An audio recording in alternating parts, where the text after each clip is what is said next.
Good morning, selamat pagi. Apakah suara saya sudah kedengaran? Sudah. Dengaran sangat. Ya, jelas sekali. Thank you. Bening, sebening wajahnya. Thank you, Ibu. I'm so flattered. Okay, good morning, ladies and gentlemen, honorable speakers and respected participants. Warmest welcome from STB Alia, Yogyakarta. Welcome to 2021 webinar ELT Sharing Session 5, Teaching Speaker in Online Learning. Sambil menunggu untuk partisipansi yang lain, baik saya sedikit perkenalkan untuk pembicara kita hari ini. Di sini ada Bapak Dr. Andes Agus Darwanto MA from STB Alia Yogyakarta, and then Ibu Mega Wulandari M.Hum from Sanata Dharma University Yogyakarta. And then Ibu Dr. Randa Nunun Triwidarwati M.Hum from Univet Sukoharjo, Central Java. And Ibu Nani Supriyani PhD from Sarjana Wiyata University Yogyakarta. Good morning, Bapak-bapak dan Ibu-ibu. Untuk webinar kita kali ini juga disiarkan secara live streaming di YouTube.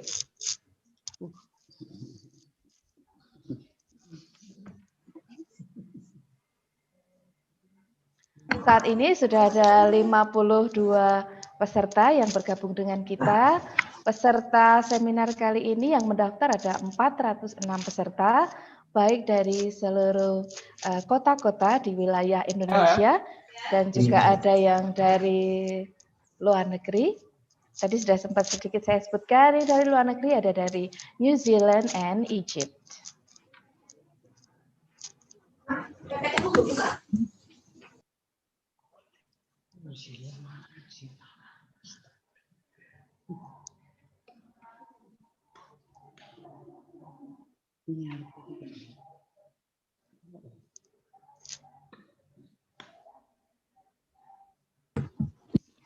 Kita apa ya?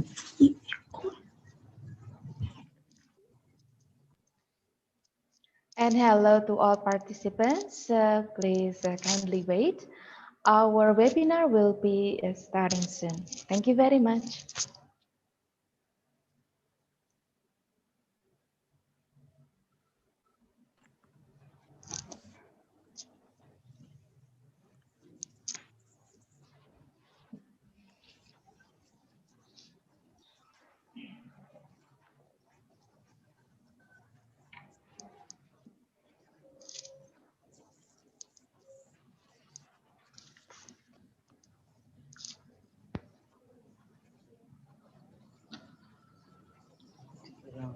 I think the committee members should, one of the committee members should record this event. I think it has not been recorded yet, I think. Pak Nugraha. It is recorded, Pak Agus. Is it? Yes, it is in process of recording. Okay. Okay, good.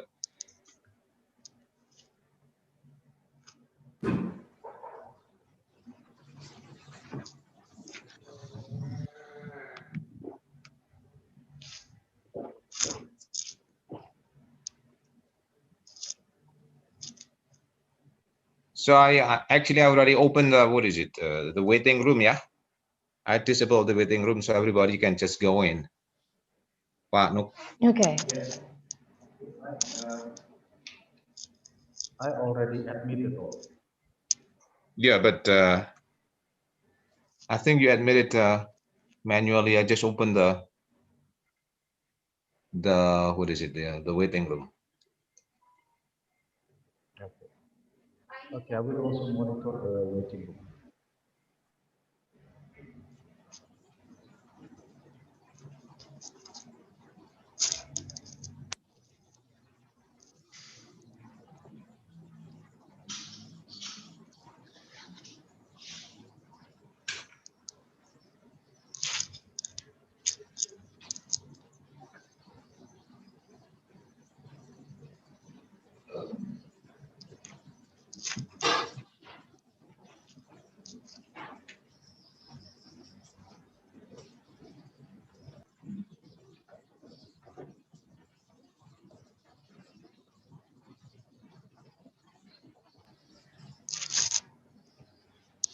Baik, Bapak-bapak dan Ibu-ibu yang berbahagia. Untuk webinar kali ini akan segera kita buka. Well, once again, good morning ladies and gentlemen, honorable speakers and respected participants.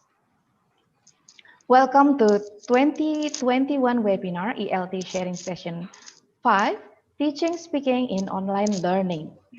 In today's webinar, more than 400 participants are registered and most of whom are students of English department, teachers, lecturers, and other professions who are interested in teaching speaking in online learning. This webinar is manifested as a result of collaboration among 6 universities, Universitas Sanata Dharma Yogyakarta, Universitas Sarjana Wiyata Yogyakarta, Universitas Kristen Satya Wacana Yogyakarta, Univet Sukoharjo, Universitas Mercu Buana Yogyakarta, dan STB Alia Yogyakarta. Today's event is proudly hosted by STB Alia Yogyakarta. Ladies and gentlemen, I'd like to share the rundown of our webinar, ELT Sharing Session 5, Teaching Speaking in Online Learning today.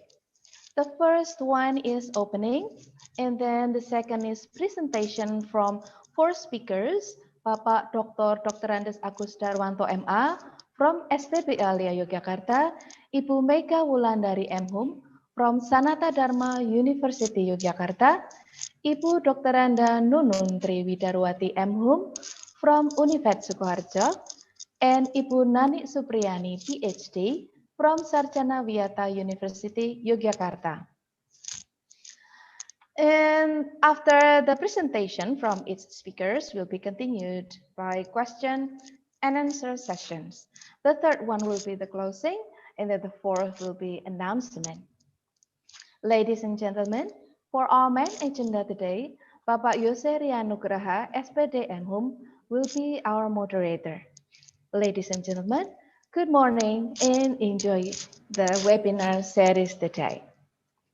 Bapak Yose Rianugraha, SPD M.Hum, time is yours. Thank you. Yes, thank you, Bu Gegen Sotia. And I would like to greet all of you who joined the webinar this morning. So very good morning, everyone. So it's nice to meet you here. And please introduce myself. My name is Yose Nugraha, and I will be the moderator for this webinar. So after being introduced by Ibu Gegen Sotia for the speakers, let us get to know them one by one much deeper. So from the first presenter, we have Bapak Dr. Agus Darwanto MA. So he is the director of LIA School of Foreign Languages or STB Alia Yogyakarta. He has just finished his doctoral degree from Yogyakarta State University.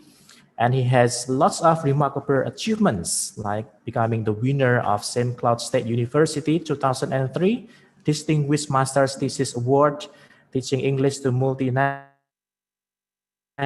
when in the USA, recruiter and trainer for teachers of LIA or TEFL trainer, and many more. He has academic interests in foreign or second language acquisition, research on classroom practices, call, extramural English, and phonology.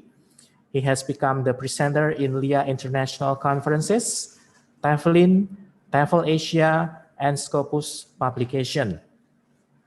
And then the second presenter here is Ibu Mega Wulandari.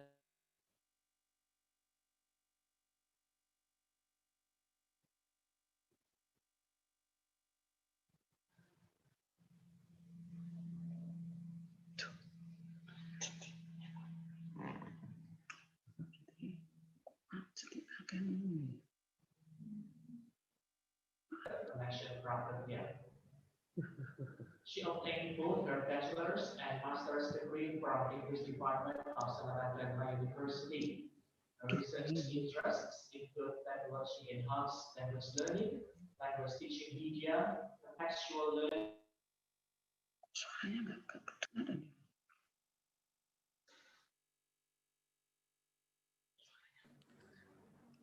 Apology for this connection problem. So let me just repeat here for the second presenter.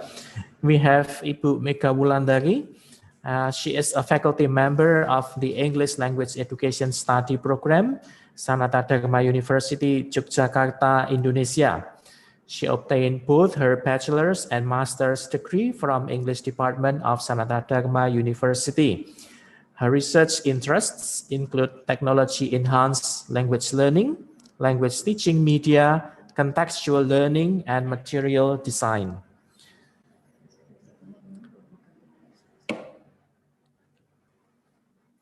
She recently published a book co-authored with Ibu Truli Almendo entitled Technology for English Language Learning. And then for the third presenter, we have Ibu Nunun Tri Widarwati M. Hum, and she is from Sukoharjo, Central Java, and she is a lecturer in Univet Bantara Sukoharjo. So her bachelor degree was in Bahasa dan Sastra Inggris UNS, and the master degree is from Linguistik Penerjemahan UNS, and currently she is studying in her doctoral degree from Linguistik Penerjemahan in UNS. And then the last speaker, we have Ibu Nani Supriyani, MPD, PhD. She was born in Magelang, and she is now a lecturer in PPI, UST, FKIP, dan Pasca Sarjana. And then her last education, she graduated from doctorate degree in RMIT University, Australia. So she has teaching experiences in University Malaya, Kuala Lumpur, Malaysia. Okay, so those are the profile for our speakers today. And then for our first speaker, I would like to invite Bapak Agus Darwanto to start. Okay, time is yours, Bapak Agus. Thank you so much. In the interest of time, I think it'll be wiser for me just to start the presentation. In this presentation, I will start with several, I would say, new trends, new principles in teaching of English within the connectivist era of today, or within the beyond constructivism accounts of today. I'll share what I have already prepared. I think everybody has already got a copy of, oh, hold on a second. Okay. Sorry.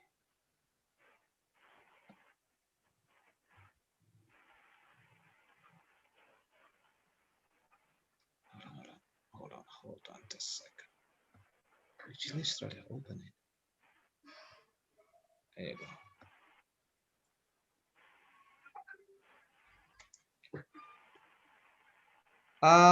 Okay. Is it viewed fine? Is it all right? Can it be read okay? Is that all right? Pause? Yes, Pak. Can you view it? Yes, Pak. Right. It's clear now. Right.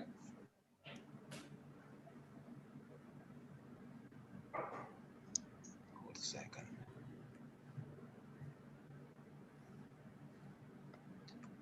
So, well.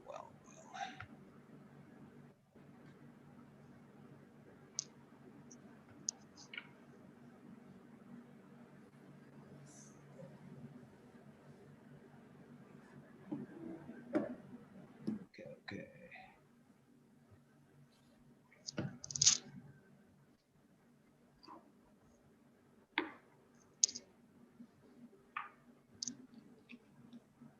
LL.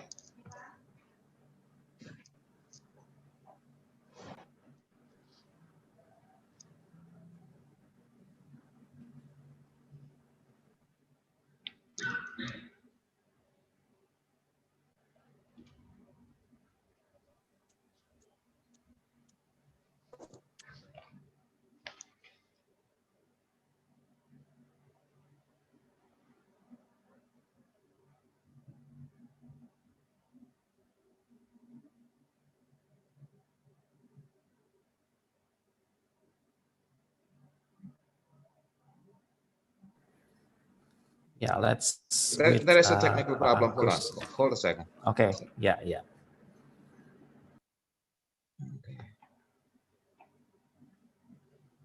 Nah, this is what I want to show.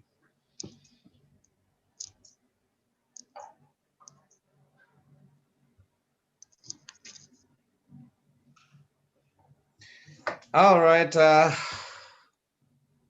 think can it be viewed okay, Pa Jose? Yes, Pa. All It's right. very clear. So my presentation will be about two things. First, is about the new principles, the new trends in the teaching of English in the connectivist era, or within the beyond constructivism account that is getting very popular today.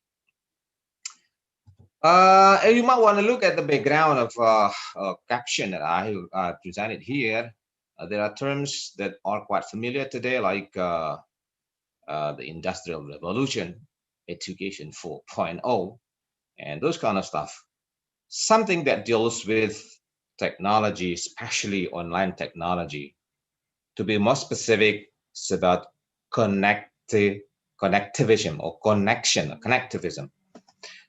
So my presentation will be about shifting ELTL in the connectivist era. English language teaching and learning in the connectivist era. So first we'll see, before later I'll share a bit about what I've already done with my class, that my speaking class, which is based on the principles that are commonly shared now. Connectivism by Siemens 2004 and 2005. He says that learning is a process of connecting nodes of information sources. So nodes of information now are everywhere, and nodes of information now are a kind of sources for students to get information, knowledge, and this kind of also experience. Learning and knowledge reside in the diversity of opinions. Other people's experiences become the surrogate of one's knowledge. It means that now students cannot rely on their own experience. They have also to share and learn from their peers, their teachers, and their own experience, and also other people's experience in developing their knowledge and skills, especially English knowledge and skills. Connections between specialized communities are important activities. So basically, classroom now is not sufficient. Classroom is barely sufficient. They have to live within the specialist communities to get new knowledge and skills, especially in this perspective, English knowledge and skills. Learning is a process that occurs in uncertain environmental shifts that cannot be fully controlled by an individual. Basically now, the learning avenues is not singular. Previously, we are busy with teaching in classrooms. We are busy with materials that we have to present to the students, methods to convey the materials, and also the evaluation, the assessment. What is that? Yeah.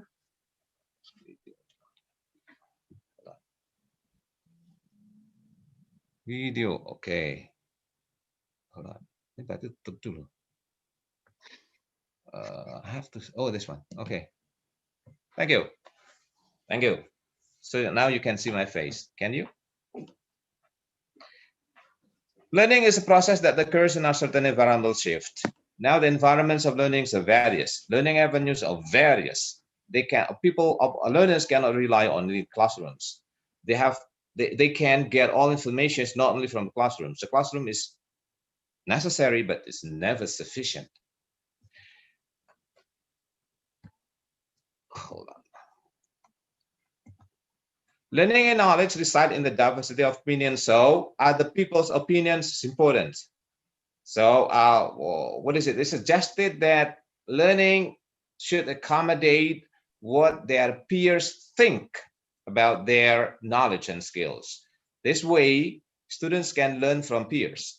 So sharing and also getting information from other people is very much important now. Some shifts in practice. Today,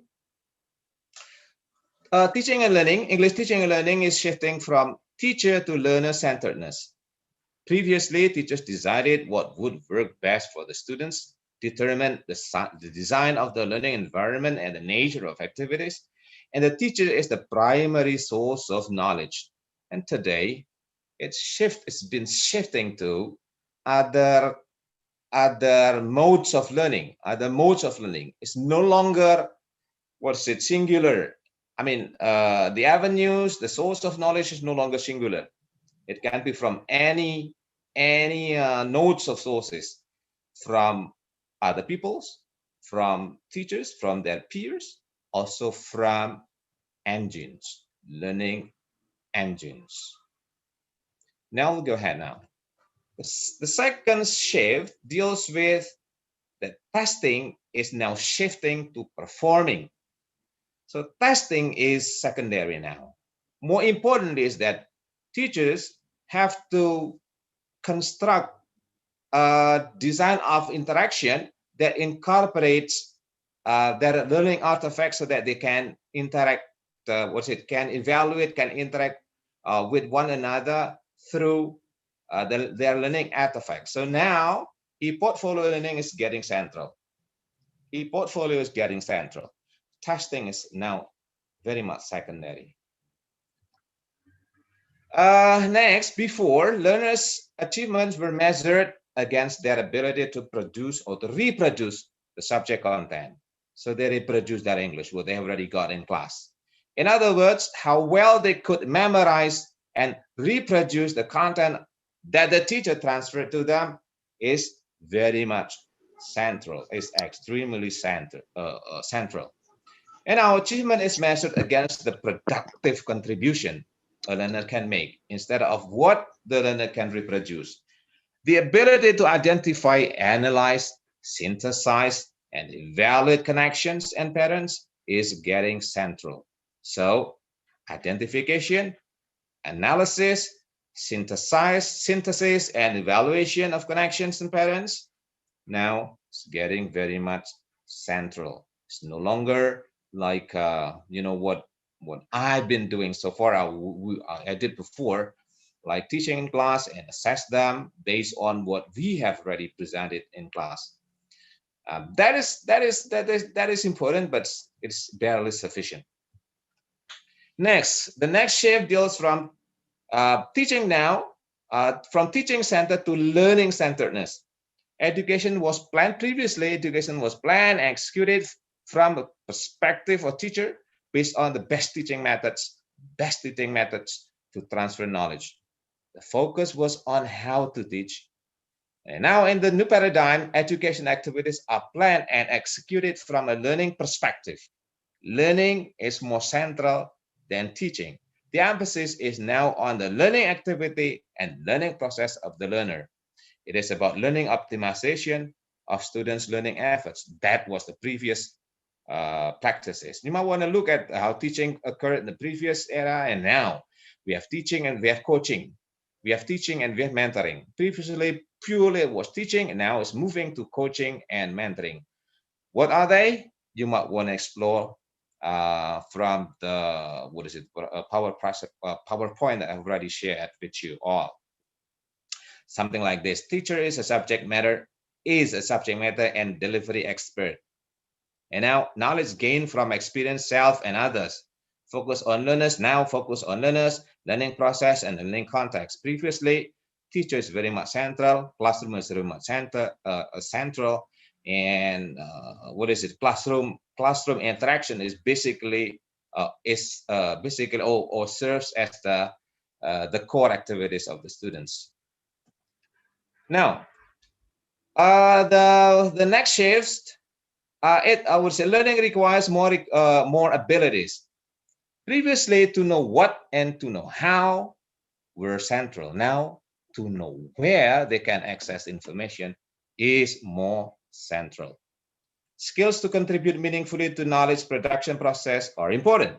So networking skills, basic communication skills, negotiation skills, and other social skills are now getting central, getting important, getting urgent. Ability to distinguish meaningful from irrelevant information, from valid, alternate, against flawed information is getting central. That is what we are familiar with screening before sharing. Now we'll go ahead. When it deals with how, what actually the employers require from the graduates, I mean, from those who are pursuing a new job or would like to secure a job, research shows that what are needed or what are required by employers are like, first, digital literacy, critical thinking, creativity, problem-solving skills, and collaboration in languages. And the last one is cross-cultural understanding. The last one is least detected, actually. Okay, some connectivist ELT principles of today. Now, teaching requires high or rich online connection because teachers cannot rely on classroom interaction only. Classroom interaction is necessary, but yet it's never sufficient. Self and peer evaluation is important. It should be promoted. Next, tech savviness supposed to be promoted, supposed to be nurtured for lifelong learning. Next, independent learning, and then those independent learning, tech savviness, self peer evaluation, high rich connection can be carried out through project-based learning. Students are required to showcase their learning artifacts from where the other students can reflect from others' works, and can also give a kind of feedback evaluation.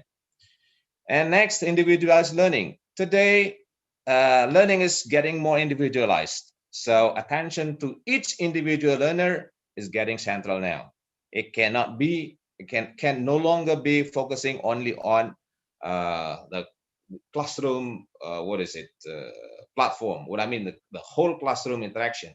It should be more focusing on how learning occurs within an individual. So again, classroom, extramural English use recognition is required. As we know, we are all aware that actually we get our English is not only from classrooms. And extramural English is getting central now, getting very important now, because especially those in the COVID era like this era, students cannot rely on classroom interaction. They practice their English outside the classrooms, and what they practice outside the classroom should be recognized, should be incorporated into I would call it as the blended learning between the classroom learning and the extramural learning, extramural English use or activities when they are outside the classroom walls. So again, classroom is necessary, but it's never sufficient. So, what is it to make learning more efficient today? Teachers should choose an online platform to incorporate all the principles, the connectivist ELT principles, into their teaching, to promote incessant English interaction. So it can no longer be focusing on the classroom interactions, but actually teachers are required to promote students' extra classroom activities that the students themselves practice or use when they outside the classrooms. For example, we can incorporate, or we can recognize what the students do, like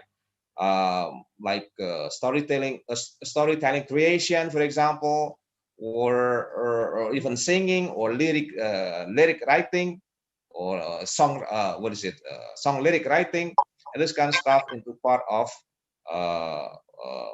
blended learning. What I mean blended learning is the classroom and non-classroom types of learning. So both are very much important. So I'll share what I've done with my speaking class. Hold on. Hold on.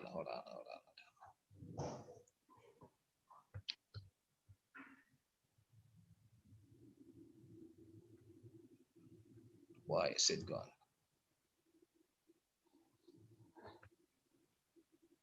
Hold on.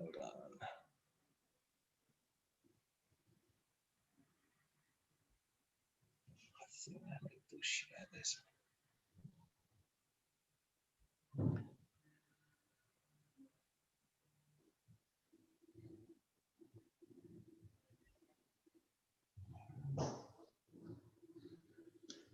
I got problem with this one. Oops. And I would like to share what I have done with my students, my speaking class students, through this application. Hold on, it takes some time.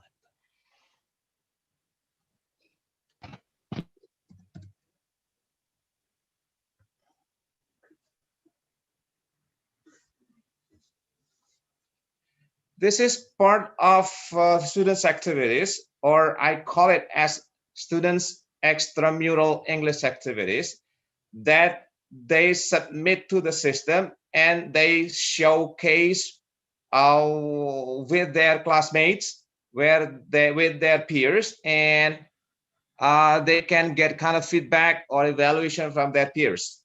What I ask them to do is that they create or they record, they create a kind of video or audio or text or all kinds of platforms. Then they can upload their work here, right? Then they can share with other students in the class, something like this. I'll just give you an example here. Hold on a second.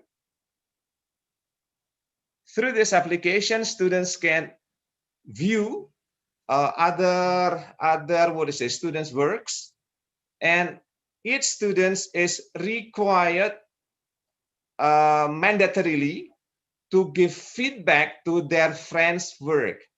If their friend's work receives no feedback or less feedback as regulated by the system, the project cannot be processed until the scoring system through this application. For example, when the students like Angela Chitra speaking, Angela Chitra here uploads her work like this, for example. So we have colors. Gray means that this is the stage for the students to upload their work.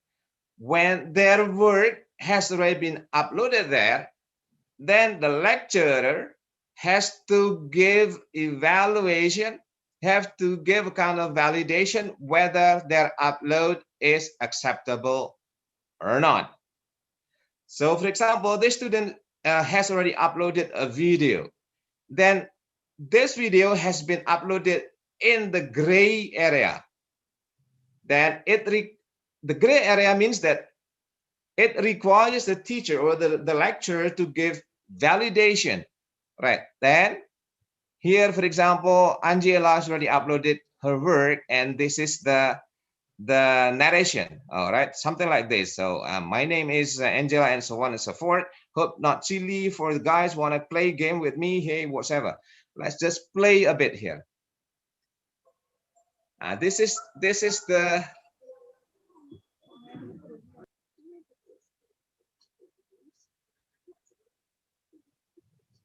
right. This is just an example of what the students have already done, and the teacher can give validation. For example, just an example, right? This is really a good video project, for example. Then when it is validated, the teacher can choose yes, then save. All right. When it is already saved, then the project will turn yellow. Then other students can view the work and they can give feedback to the uploader. I would say the students already uploaded her work, Angela's work.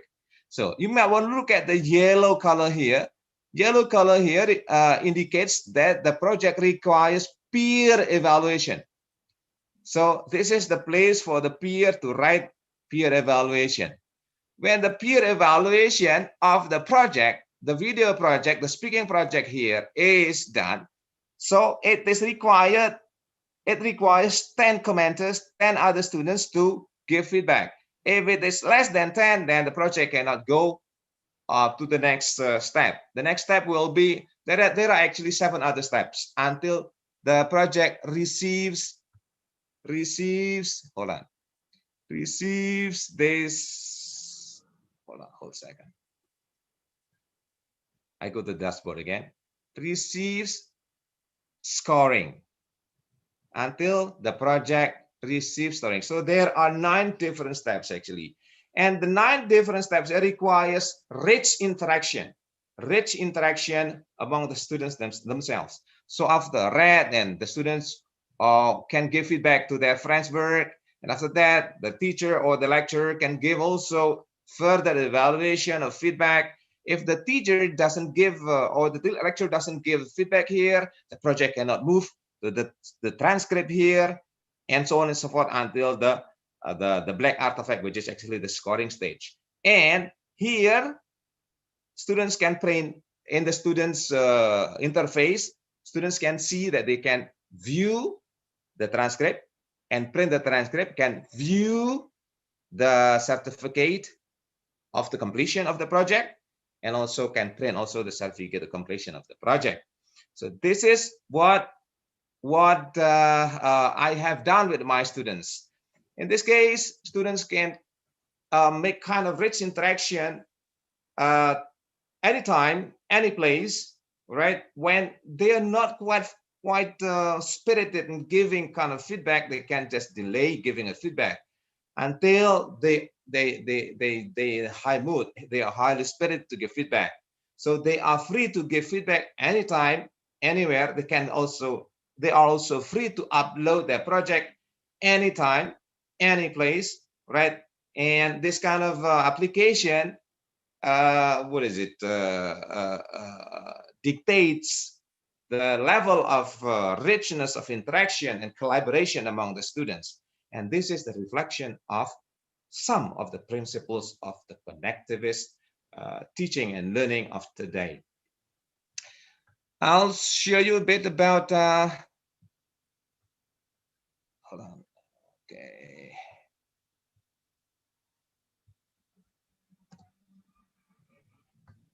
I'll show you other types of artifacts. It was a video, but actually there are also other types of artifacts that students create actually. And these artifacts already receive feedback or evaluation and also self-reflection or self-evaluation from the students themselves, also from their peers.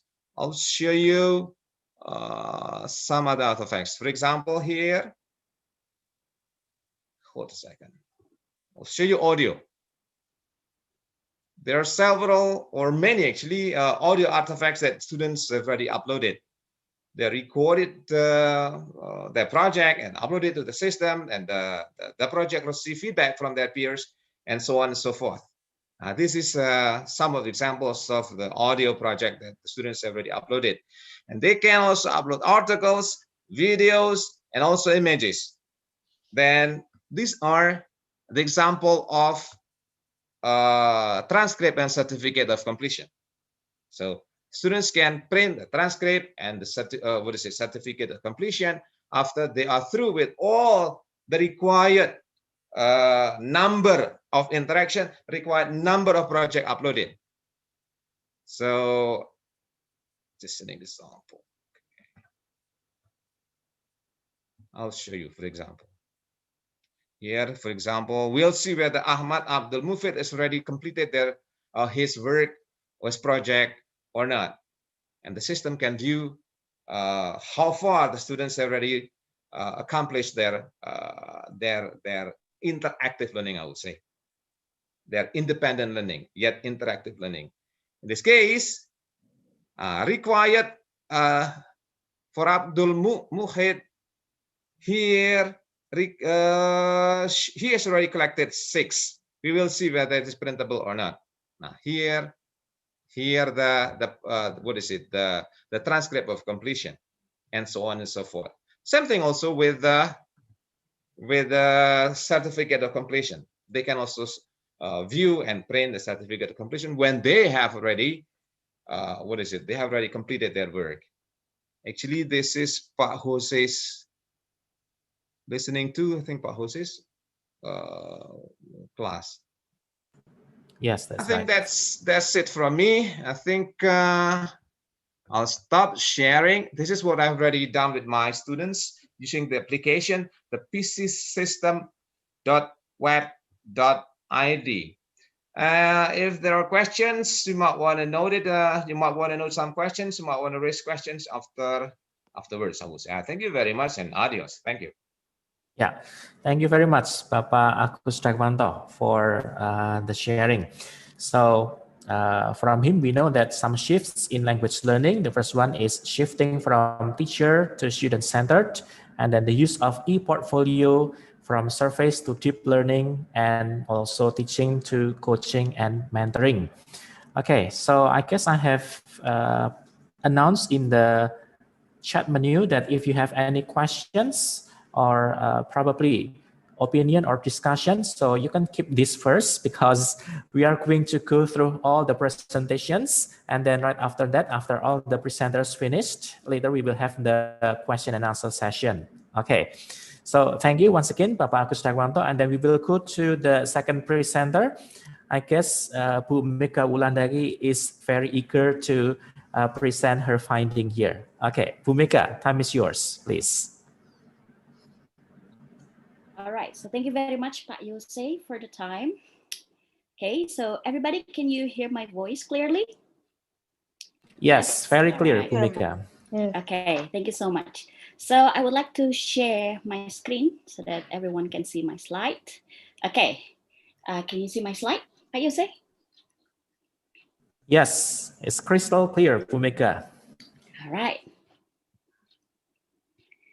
Okay, so first of all, I would like to greet fellow speakers, Pak Agus, Bu Nunun, and also Bu Nani. Okay, and I believe the audience will gain so many insightful information from them.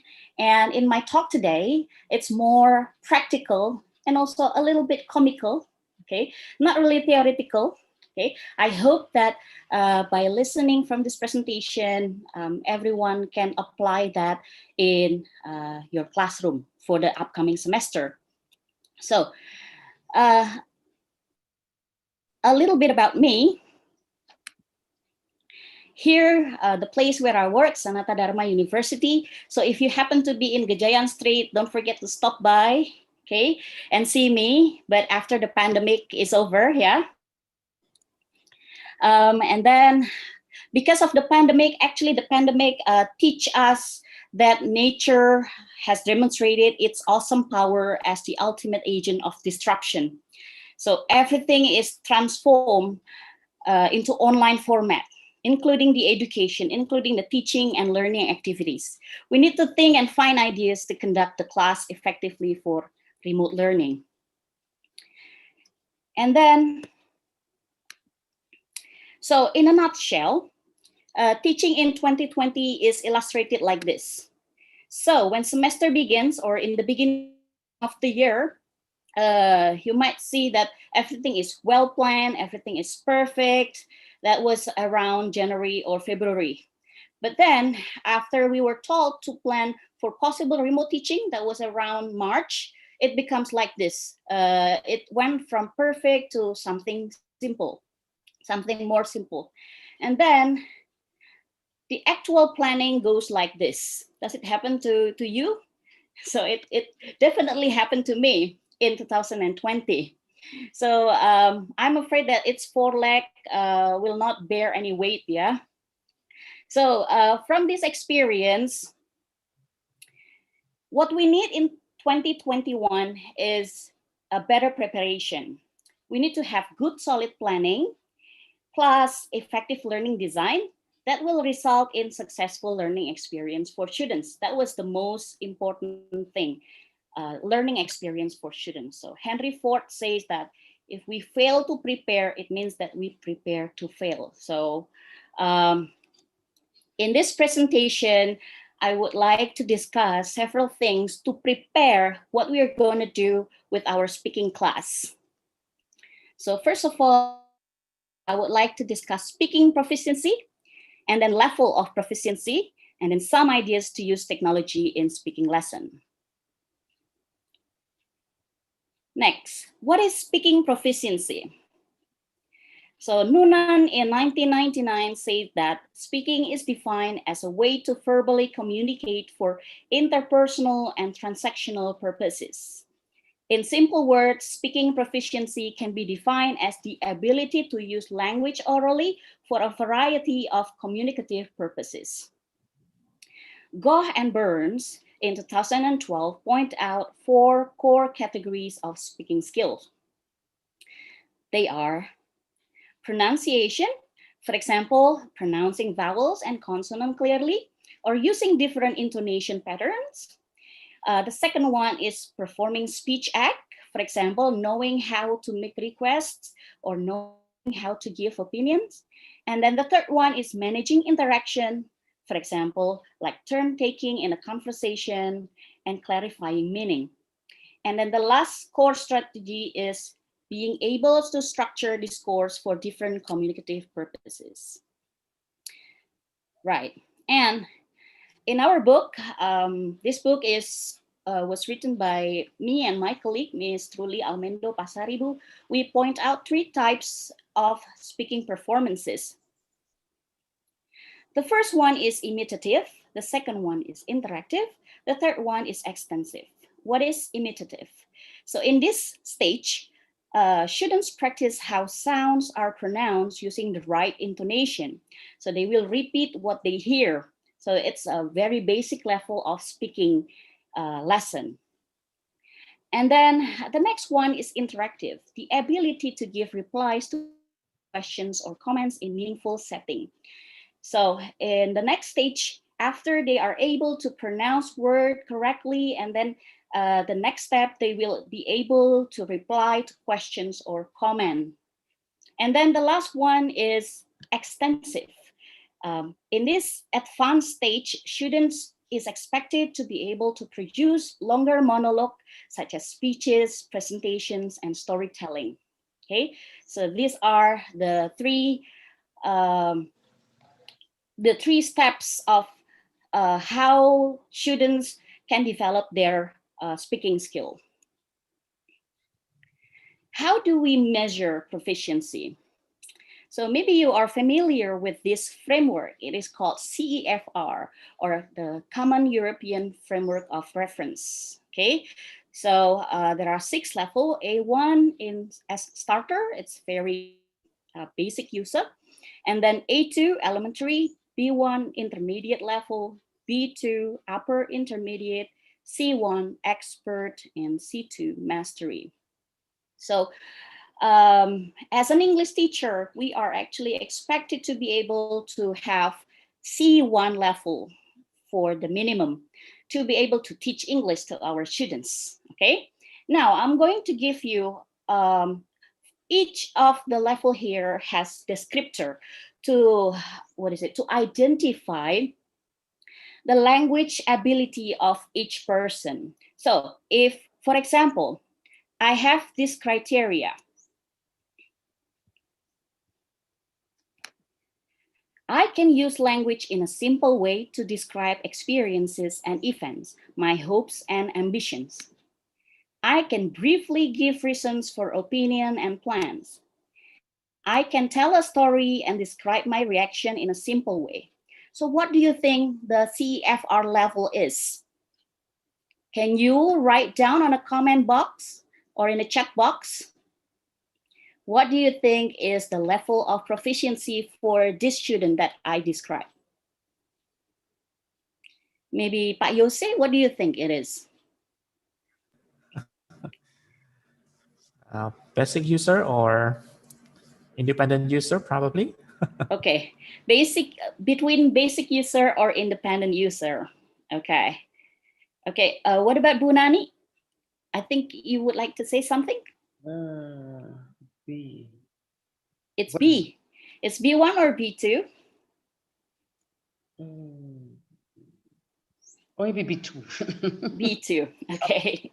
All right, so the keyword is actually underline, which is simple way, briefly, and also simple way. So it is, it's B1 level. So this is how we measure our students' proficiency. We can refer to this framework, and if you find it on the internet, you can just type CEFR, and then it will show you the description of each level, and then we can actually identify the ability of our student, in which level they are. Is it in A1, A2, and then what is the goal that we would like to achieve for our class at the end of the semester.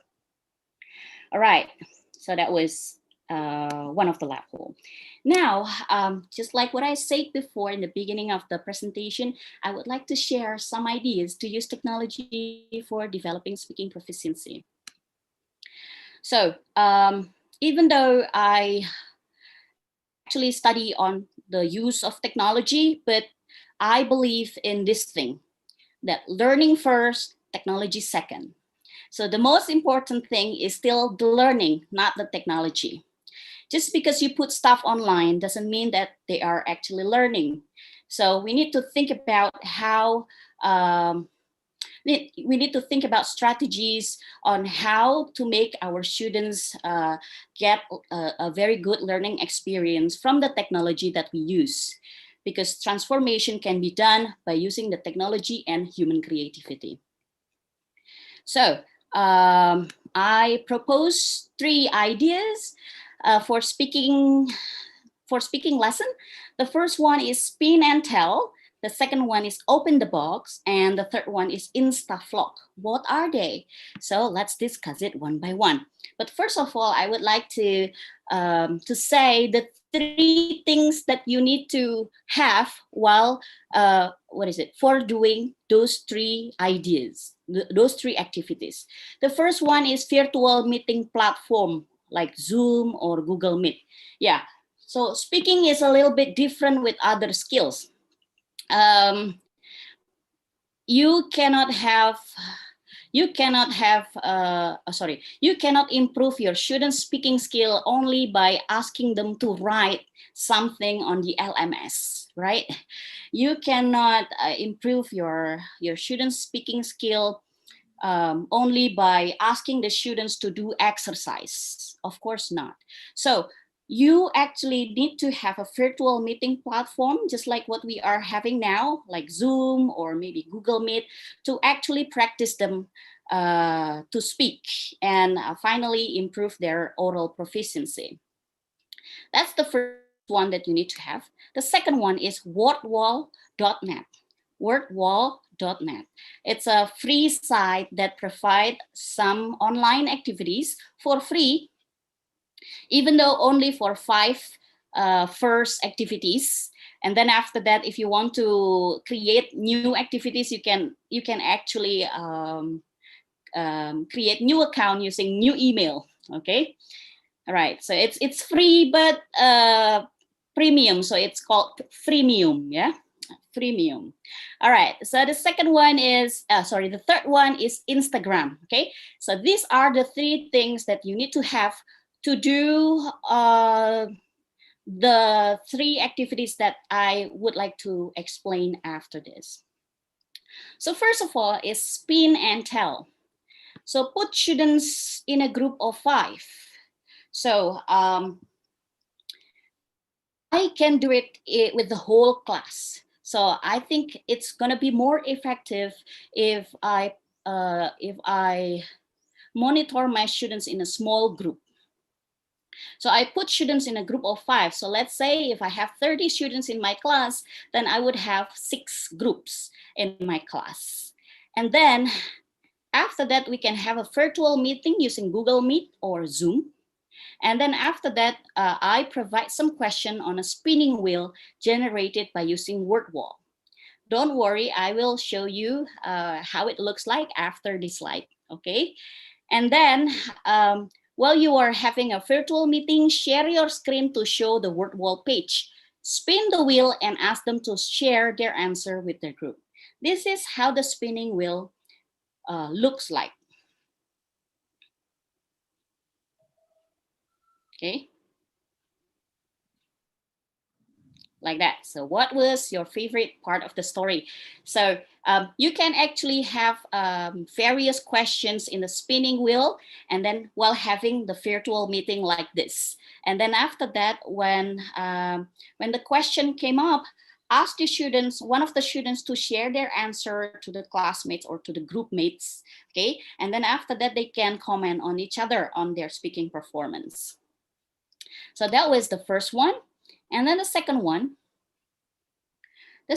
is open the box. We still use wordwall.net. Provide some question on wordwall using open the box activity. Have a virtual meeting. Okay, the rest of the process is the same with the previous one, but this one is using open the box activity. So I will show you how it is done.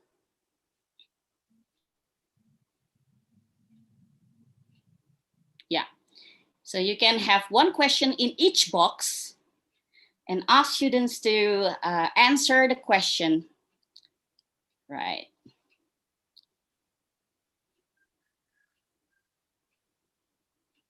Yeah. So you can have more than 5 questions, yeah? You can have 10 or 20, it's up to you. So it actually make the learning more enjoyable for students, okay? Without having to,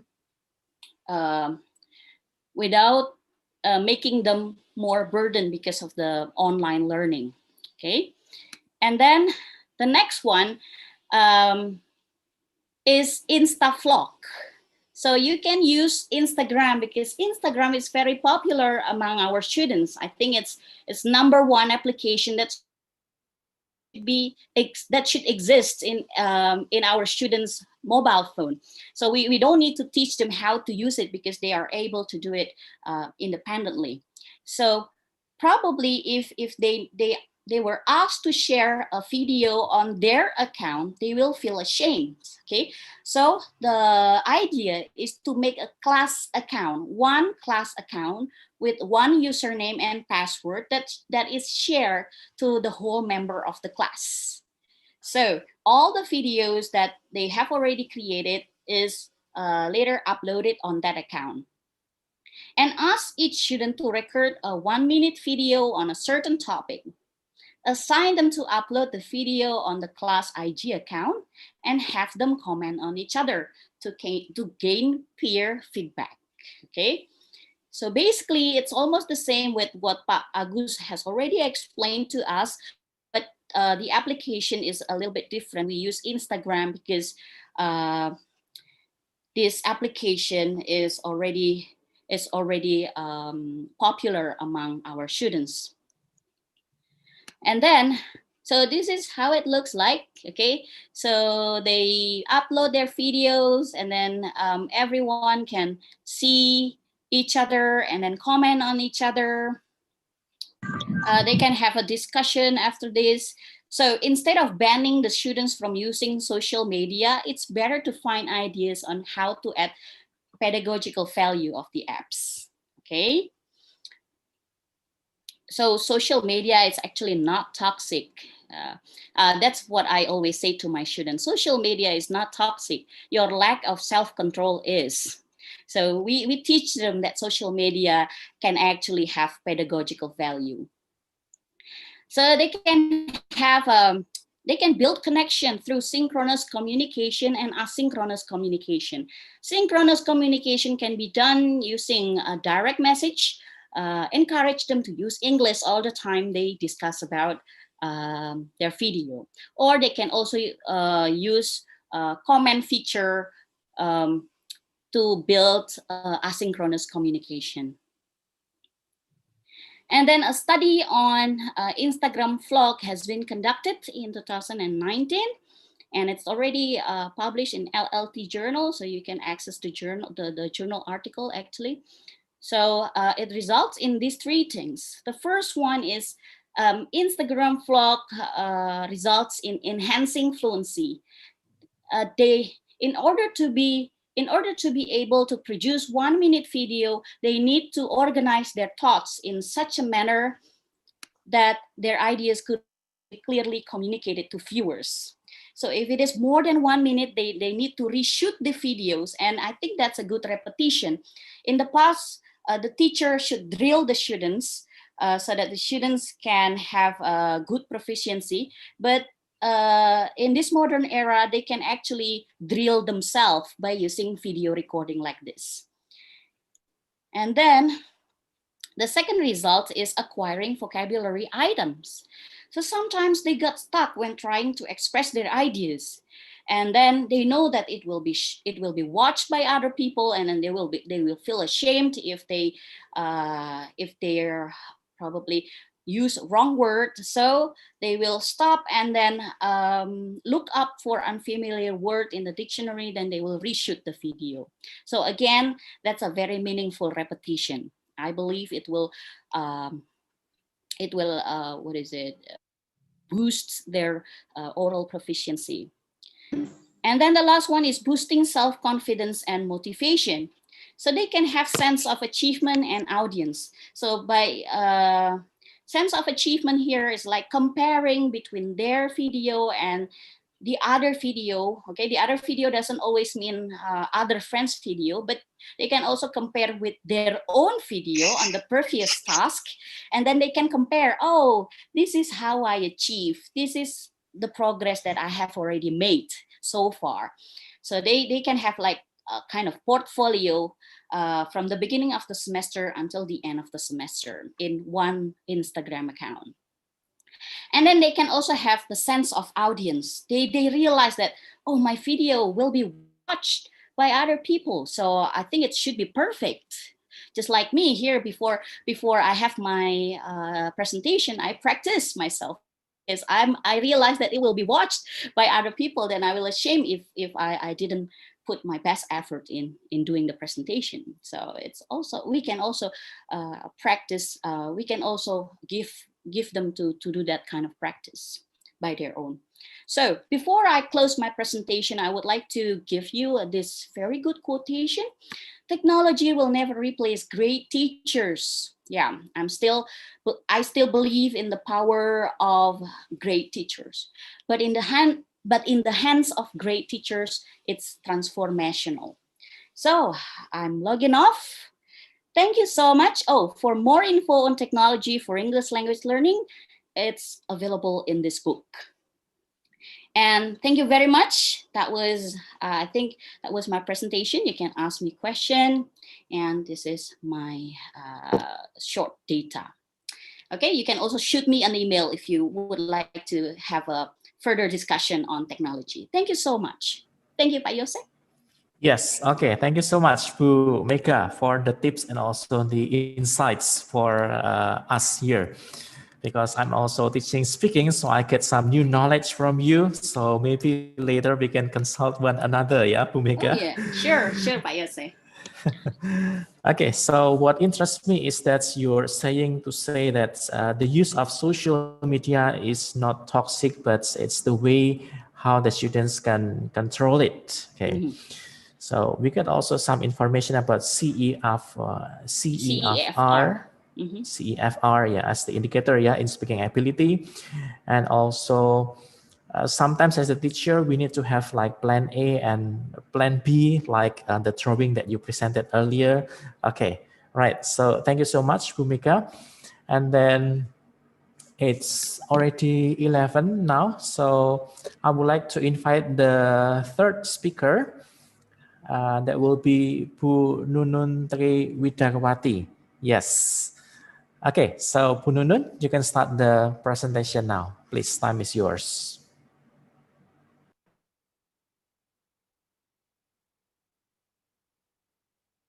Pardon me, still mute, Bu.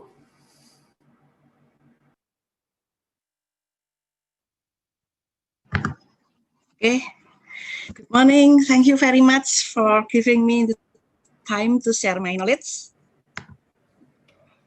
Yes, Bu. Yeah. Okay. Now my presentation, the title of my presentations, the needs for standardization in teaching speaking. Yeah. Okay. Wait a minute. Slideshow. Where is slideshow? Slideshow ini dia. On the right bottom, Bu. On the right Iya, bottom. slideshow. Yes, so that's play sign there. Slide. Aduh, Pak. Di sebelah kanan bawah, Ibu, itu ada tombol seperti play seperti itu. Yes, on the left. Okay. Presentation, my presentation outline. There are four topics: speaking, teaching speaking in online learning, the need for standardization in teaching speaking. Slideshow, mana kali? Slideshow ay. Gue penara. Yeah. Okay. Now we come to the first topic, that is speaking. What is speaking? Speaking is an interactive process of constructing meaning. Sorry, bentar, wait a minute.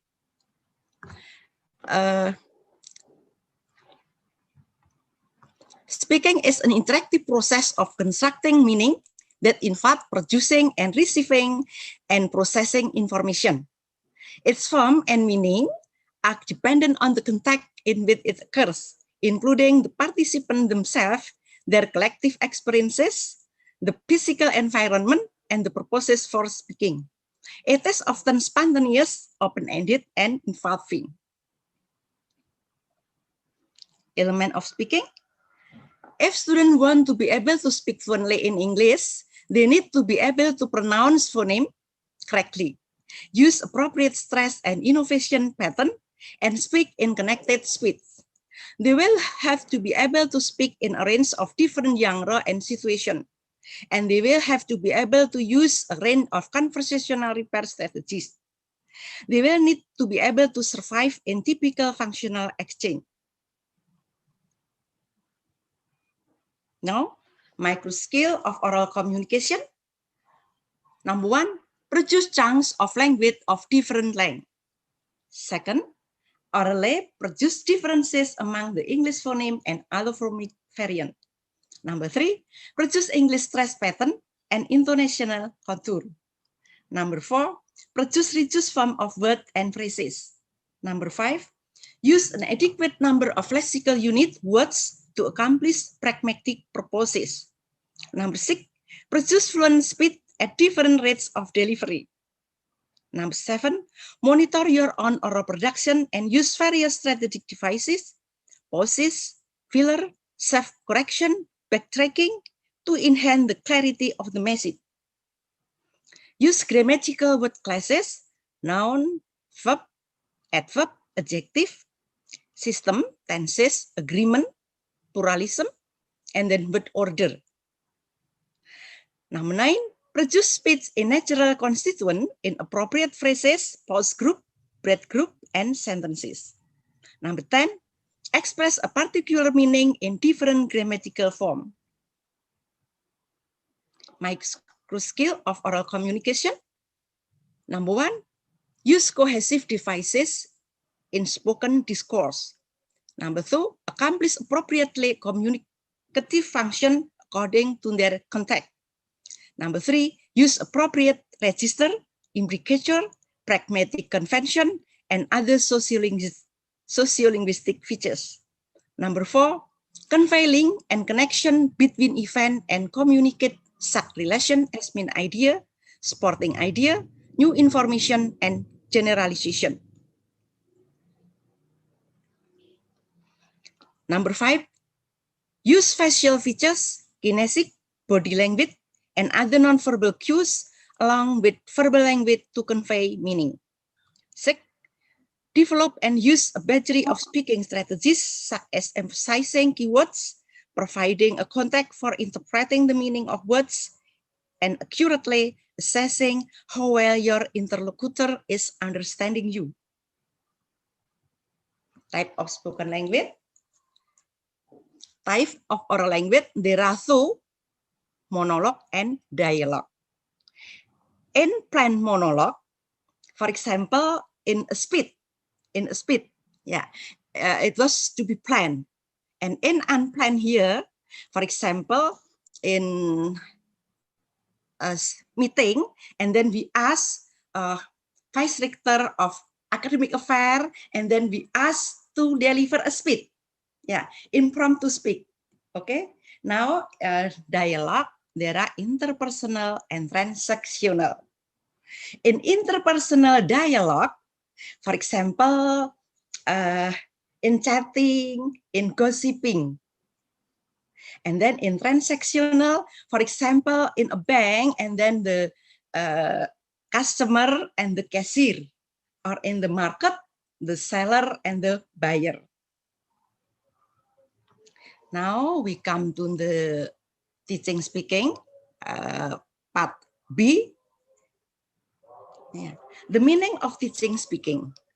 Teaching speaking is to teach English foreign language learner to produce the English speech sound and sound pattern.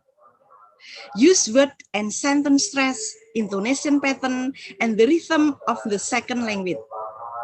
Select appropriate words and sentences according to the proper social setting, audience, situation, and subject matter. Organize their thought in a meaningful and logical sequence. Use language as a means of expressing values and judgment.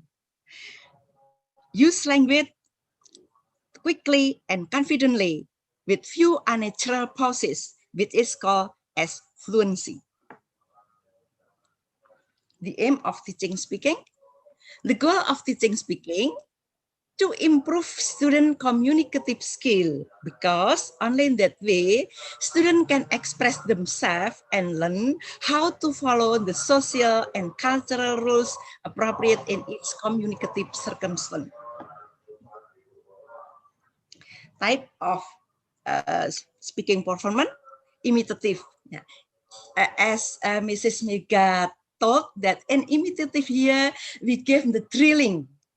Yeah, and giving the drilling, it must be in a short, snappy, and simple. Yeah, here the second, intensive.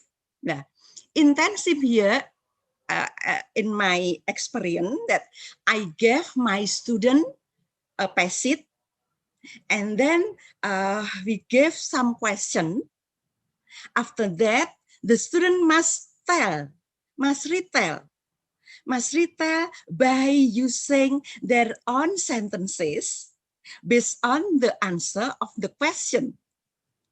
And then responsive here means that to give a response from the lecturer or the teacher or the other student.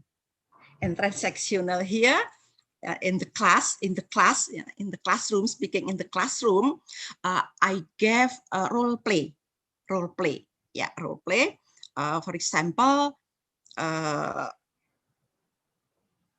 when students tell something and then the other give response. And then in transactional, I also give role play. For example, in the bank or in the market, and then when students to become the cashier, and then one student to become the client, and then in the market, one student as the buyer and one student as the seller. Okay, and interpersonal dialogue, also in my experience, I give a role play. And then in extensive, usually monologue, I give my student a speech. jadi speed, and then retelling story, and then as I gave to my students in industrial engineering and communication science about when they do not produce their languages, and then I gave them describing. Saya berikan describing. First, I gave the rule to describe something. For example, they must describe about the color, the shape, the size, the usage, and then the material, and I ask my students to describe about his or her handphone, his or her laptop, etc. Yeah, principle of developing speaking technique. First, use technique that cover the spectrum of learner need, from language usage to language use. Jadi in language usage here, for example, vocabulary and then grammar, but no, in studying language, not how much we know about it, but how can we use it. So the most important thing that student can use language, can produce language. Okay, not I mean that they must produce their languages using your own sentences or own words. Number two, provide intrinsically motivating technique.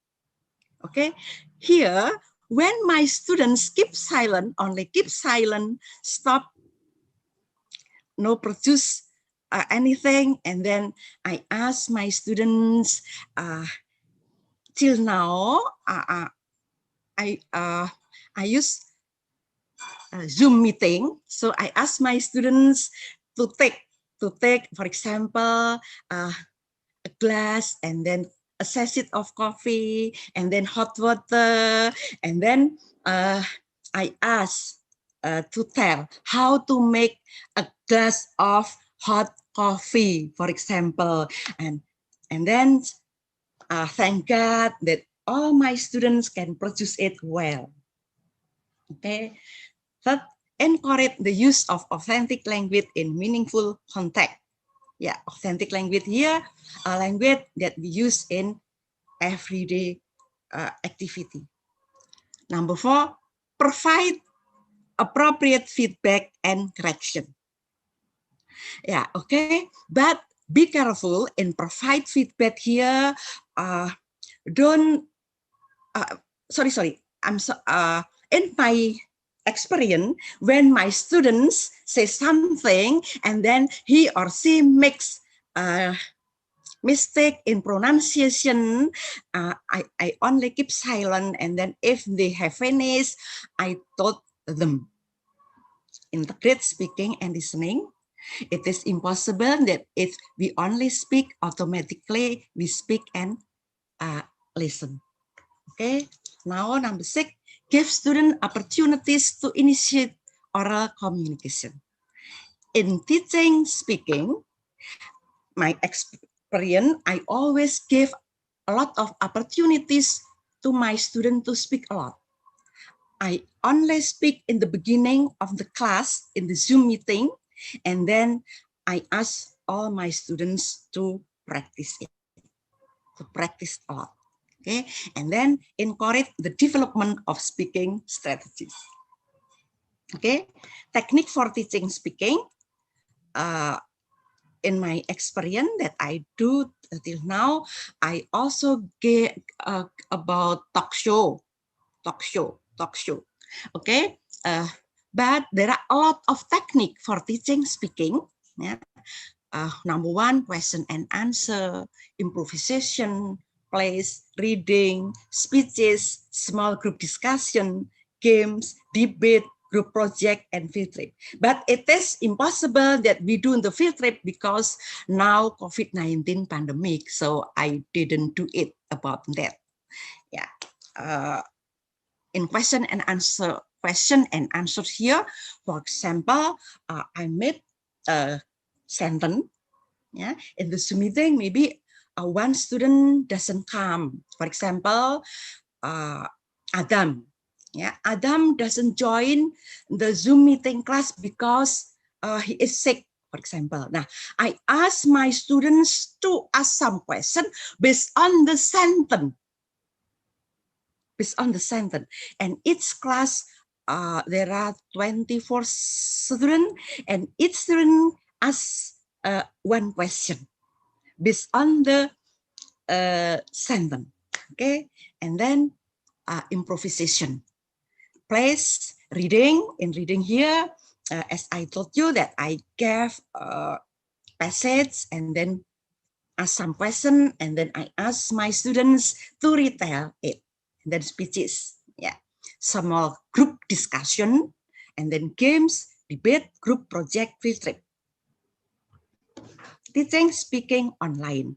Now we come to the third topic, that is teaching speaking in online. Okay, online learning is a learning experience in a synchronous or asynchronous contact using different devices like mobile phone, laptop, netbook with internet access.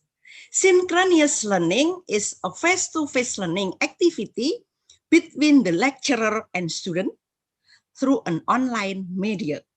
In addition to holding real-time discussion, the lecturer and the student can also interact directly through the computer screen or by live chat, audio, or video. That usually in practicing, besides from the Zoom meeting, I ask my students to make the video and then upload it in the YouTube. Okay, asynchronous learning refers to form of learning that do not occur in the same place or at the same time. Online learning offers the possibility to learn from anywhere, anytime, and any rhythm with any means. How to teach speaking in online learning? The teacher may assign students a topic, ask them to prepare a short recording on the topic, and then ask them to upload it to the restricted area on voice thread. Once all of the recording have been uploaded, teachers and learners can listen to them and record their comment, impression, and general feedback. The teacher may make use of applications such as Zoom, Google Meet, or Skype to lead conversation session like dialogue, improvisation, speeches, small group discussion, and presentation. Okay, now we come to part 3, the need for standardization. Yeah, in common European framework of reference, as Ibu Mega told, that 4 languages represent the prevailing international standard for the teaching and learning of languages. It is a globally recognized framework for describing language learning, teaching, and assessment. CEFR provides detailed description of what foreign or second language learner can do in terms of listening, speaking, reading, and writing at 6 level of proficiency. A1 for beginner, A2 for elementary, B1 for intermediate, B2 for upper intermediate, C1 for advanced, and C2 proficiency. As I did that for English department students, non-English department students, I apply for B1 for intermediate. Okay, why CEFR? CEFR gives teachers or lecturers a much clearer picture of what someone at a given level is capable of doing. In addition, the description of language proficiency can be understood and interpreted in the same way by users everywhere. For example, a B2 learner in one school or in one campus should be able to do basically the same thing as a B2 learner in another school or other campus or even in another country that also uses CEFR. Okay, CEFR level 1A for beginner. English foreign language learner can use basic greeting and leave-taking expression. Interact in a simple way, asking and answering basic question, ask and answer simple personal question, ask people question about where they live, people they know, thing they have, etc. And answer such question addressed to them provided they are articulated slowly and clearly. Okay, CEFR level A2 for elementary student. At the A2 CEFR level, English foreign language learner can ask people how they feel in different situations and ask and answer simple questions about home and country, work and free time, like and dislike. Ask and answer simple questions about a past event. Usually, I ask my students to tell unforgettable past experience or unforgettable embarrassing experience. Okay, and make an accept invitation or refuse invitation politely. Okay, for CEFR level B1 for intermediate student. At the B1 CEFR level, English foreign language learner can start, maintain, and close simple face-to-face conversation on topics that are familiar or of personal interest. Express and respond to feeling and attitude like surprise, happiness, and sadness. Give or seek personal opinion in an informal discussion with friends, agreeing and disagreeing politely, and help to solve practical problem, saying what they think and asking others what they think. Okay, CEFR level B2 for upper intermediate student. At the B2 CEFR level, English foreign language learner can take an active part in conversation, expressing clearly their point of view, ideas, or feeling naturally with effective turn-taking. Evaluate advantages and disadvantages and participate in reaching a decision in formal or informal discussion. Sustain their opinion in discussion by providing relevant explanation, argument, comment, and find out and pass on detailed information reliably face-to-face and on the phone. CEFR level C1 for advanced student.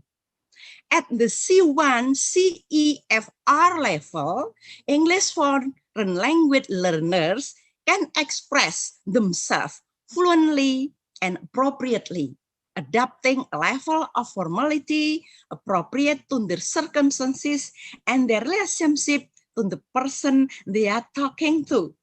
Keep up with animated discussion on abstract and complex topics with a number of speakers. Understand and exchange complex, detailed information on topics with which they are not personally familiar, and use the telephone for a variety of purposes. Okay, CEFR level C2 for proficiency. At the C2 CEFR level, English foreign language learner can converse comfortably and appropriately without limitation in casual conversation, at social event and more formal discussion. Employ irony and understatement in appropriate manner. is like keep up with extended debate, even when this is highly idiomatic. Contribute to formal discussion of complex issues articulately and persuasively. Thank you. This is the end of my presentation. Okay, thank you, Mas Bapak Yuse. Thank you very much. Okay, thank you very much, Bu Nunun. Yes, so I believe that the topic actually is integrated with one another because we talk about speaking here, and as what Pak Agus said earlier, that there is a shift from teacher center to student center, and I guess Bu Nunun also mentioned that student center activities is highlighted in speaking class here. And we also know some micro skills and micro skills in speaking, the types of speaking, and I believe that based on my personal experience, the interpersonal dialogue is preferred by the students because they like gossiping, they like to talk about something which is more interesting. Okay, all right. For the participants, we have one more presenter, and I've seen that there are some of you who have typed some questions. Please, if you want to ask questions, type also to whom that the questions refer to. Okay, so after the last presenter, we will have the question and answer session. Okay, so for the last one, I would like to invite Bunani Supriyani to be the presenter. Please, time is yours, Bunani. Okay. Well, thank you so much for that. Okay, I will share screen first, yeah? Yes, Bu. Okay.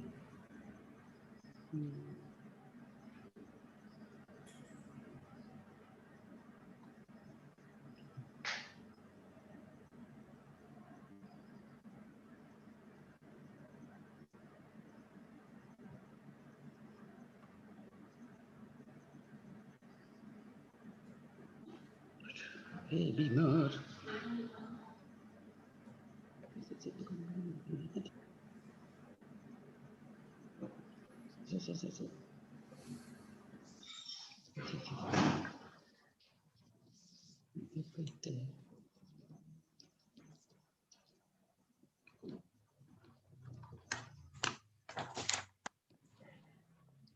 Share.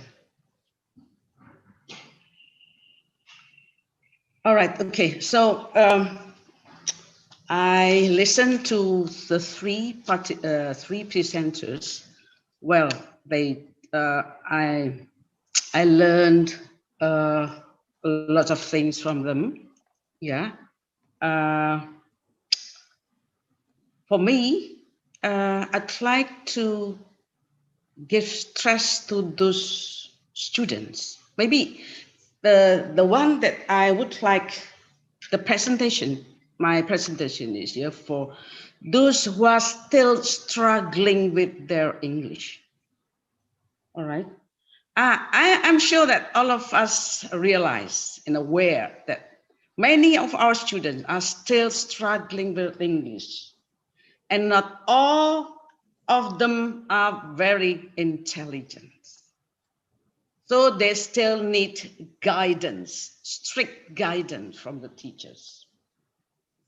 Though, of course, we have to encourage them to do some browsing, yeah, to enlarge their English, but guidance is still needed. And maybe it's still needed. The one that I want to present is still needed for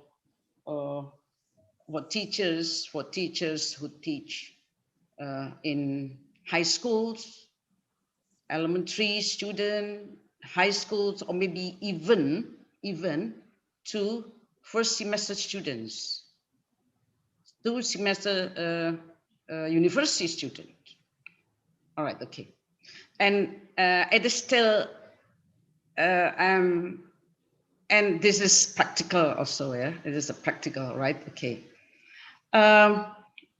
So the question that we will talk about is what procedure must be carried out in preparing the instruction, and then what media can be selected, what are some difficulties in teaching online, should be online, not online, yeah, like this. What aspect must be considered in teaching online? Yeah, and then I would like to be very quick. First, of course, when to prepare the teaching, speaking online, anyway, we have to think about the material. We have to consider the objective, the curriculum. We have to consider the criteria of simple to complex and spiral sequencing, like that. I think that matter is a must, yeah. That's what I'm thinking. And then after that, after we select the material, then we select the teaching approach. Can be communicative, task-based, project-based, or genre-based approach. Okay, it's up to you, up to the teacher. After that,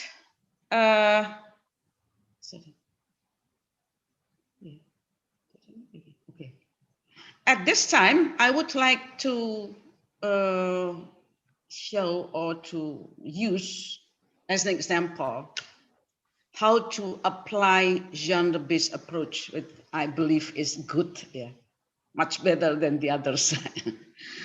Like Gammond, which also confirm with the teaching of Taman Siswa, applying the method of Niteni, Niraki, Nambai.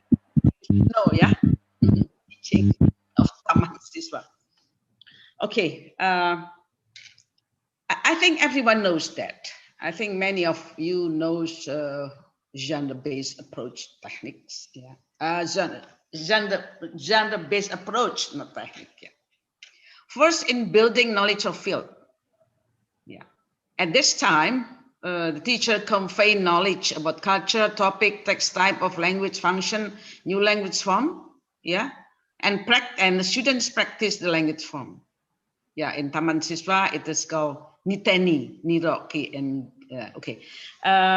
Because maybe some of you are from foreign country, I would like to say that Niteni means watching and learning carefully, and then Niroki is imitating, and then later on you'll see Nambai is adding or improving. And this kind of method, I think, is very, very much useful in teaching. And then after that, the next is modeling of text. The class listen to the text with the topic, type of text, language function, discussed in BKOF. Students answer the question about the text and then practice the text orally. Yeah, because this is a spoken cycle, yeah. Also, it is in Taman Siswa, it is Niteni and Niroki. And then joint construction of text in groups. Students create dialogues or maybe monologues in group. Yeah, create text following the one in NMOT for speaking as the model and perform the dialogue or monologue in the front of the class. So this is a kind of guidance, yeah, guidance. Student need models and student need how to make such a monotype about certain title. Yeah? Students still need guidance for majority of our students. Yeah, and then individual construction of text in speaking. Each student create text for speaking and perform the monologue in front of the class. That's one of an example of GBA. Of course, as I told you, not only GBA, there are still many or various approaches that you can use. It's up to you, yeah? Now, after we think of the material and then the approach we will use, and then let's listen to some media for the teaching speaking online. Okay, there are some media which you can use, yeah. Like we can use portal or sepedar. This is used in, especially used, created, developed in UST, yeah, my university. Okay, it is, what is it? Information management system for academic things. This is portal and sepedar. Yeah, it's a new system in UST. In which the teachers can send the materials, such as in this case can be in for speaking. You can send this language form, explanation, type of text, language function, and maybe the text can be sent first through this. Yeah, it is also possible that we can use WhatsApp. Well, this is very common media, common sosmed, yeah, which is used by everyone. You can use that too, yeah. As we know that many students of elementary school or high school still use WhatsApp, and okay, it's just the things that, but you know that WhatsApp has some limitation. And then we can also use YouTube as the container of text in MOT. And then Zoom, which can be utilized as a class. I'm much experienced for this so far. Yeah. So for all the discussion about topic, and then to practice the language form, to share the text in the form of YouTube too. Yeah. So to share the text for the student, we can put it in YouTube. Yeah. And then to discuss, the Zoom can be used to discuss the text, and then to practice the text, to do the JCOT, to do the ICOT. Google Meet, which can also be used as Zoom, but you know, I experienced that Google Meet has, so sorry, not very good. It doesn't have good connection here. Many times I was kicked out because of Google Meet. So sorry. I hope that none of you is the owner of Google Meet. Yeah. Video call is also possible, but well, has so many limitations. Yeah, the next one, then, okay, some difficulties.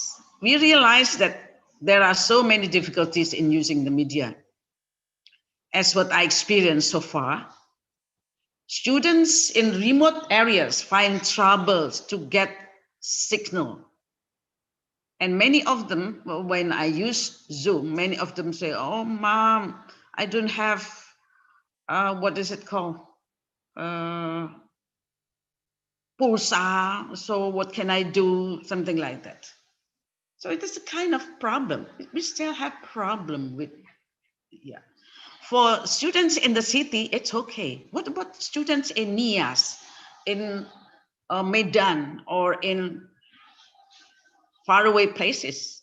And they are our students. So we have to think about this. What can we do with that? It's a big problem for us. So I hope that this forum will give suggestion what should we do with this kind of difficulties. Some media doesn't have good connection.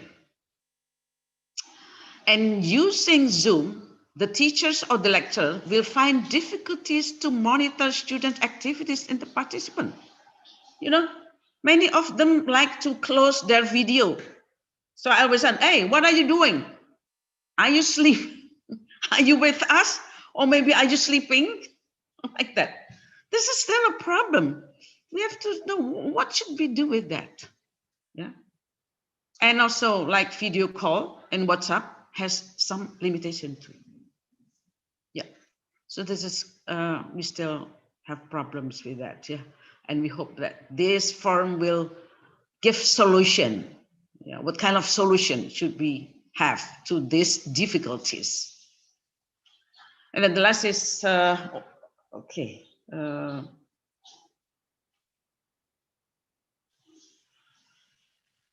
some aspect must be taken into consideration in teaching online. The first is the connection must be stable. The media must enable teachers to monitor the students' activities and participants. Yeah. So what I experience is that teachers should keep encouraging students to be active in the class. That's what I experience. Hey, come on, where are you? Why are you there? that's the problem. Yes, I think, thank you so much. I hope that those kind of problems will be solved in this forum. So what should we do with this kind of problems? Okay. And then last is thank you so much. And sorry for inconvenience. Yeah. Okay. I will Thank stop you. here. Yeah. Okay. Yeah, thank you very much, Bu Nani here. So we know some media for teaching speaking online. So actually it's a big surprise for us because usually we have a speaking class interacting with the students, directly, but for this pandemic, we are required to meet the students by online, ya, Bapak and Ibu sekalian. Okay, so now it's time for Q&A. If you have any questions or comments or probably also suggestions, so you can just type in the chat box here, and then later I will try to facilitate all of them. And for the time being, I have received some questions. However, it's still unrecognizable that I cannot figure it out to whom the question refers to. From Bapak Wasimin, the first one. So based on your experiences, could you tell us the obstacles when you implement it in your class? So maybe you can make it more clear. So implement what kind of media probably. And then I will go to Bu Lin or Bu Indrayanti. Would you please share how to deal with the silent or less active students during speaking activities? Okay, probably any speakers would like to respond from Bu Lin or Bu Indrayanti here? How to deal with the silent or less active students during speaking activities?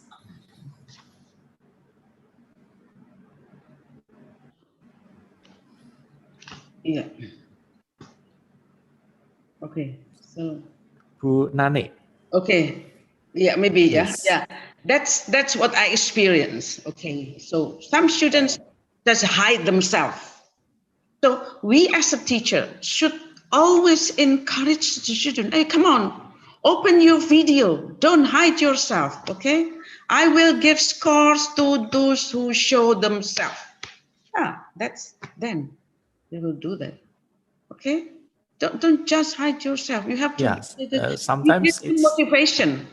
You have to motivate not to hide themselves. You show themselves. They have to,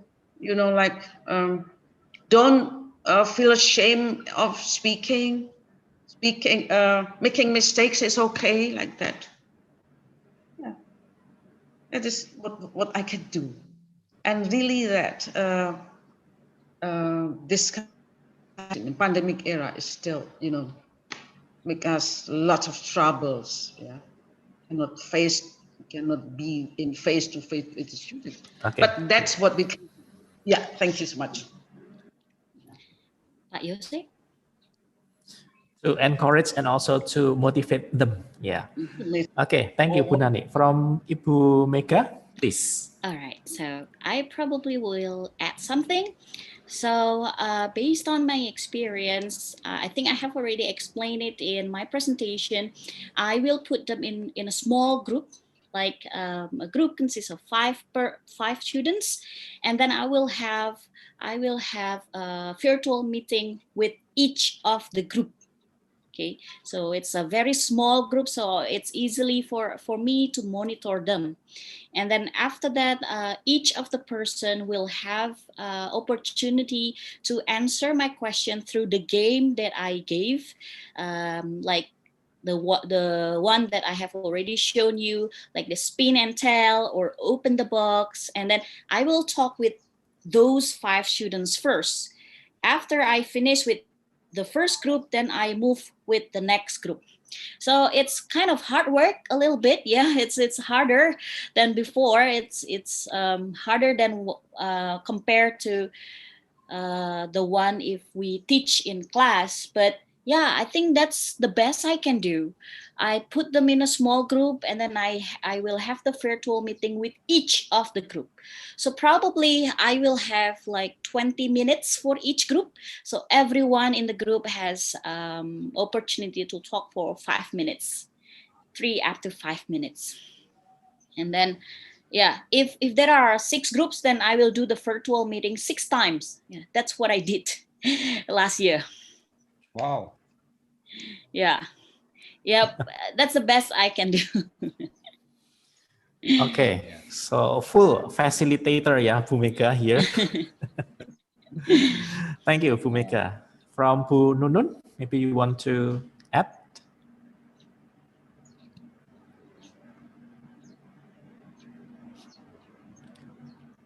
Pardon me, Bu, still mute.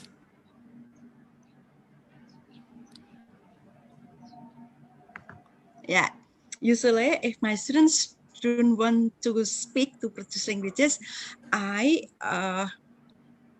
give about retelling story using picture. For example, I have a widget story, and then first I give to my students, to all my students, and then my student read the bilingual language, and then after that they must close the written and then must retell it. So retell a story using picture. Gitu Bapak. Juga as I told in my presentation, or also telling procedure. Yeah, for example, and I ask my students, in the COVID pandemic year, all of my students from home, and then I ask to take Mama, for example, a sachet of tea, and then a cup, and then hot water, how to make a cup of tea, and then the procedure, telling the procedure. For example, itu also describing people.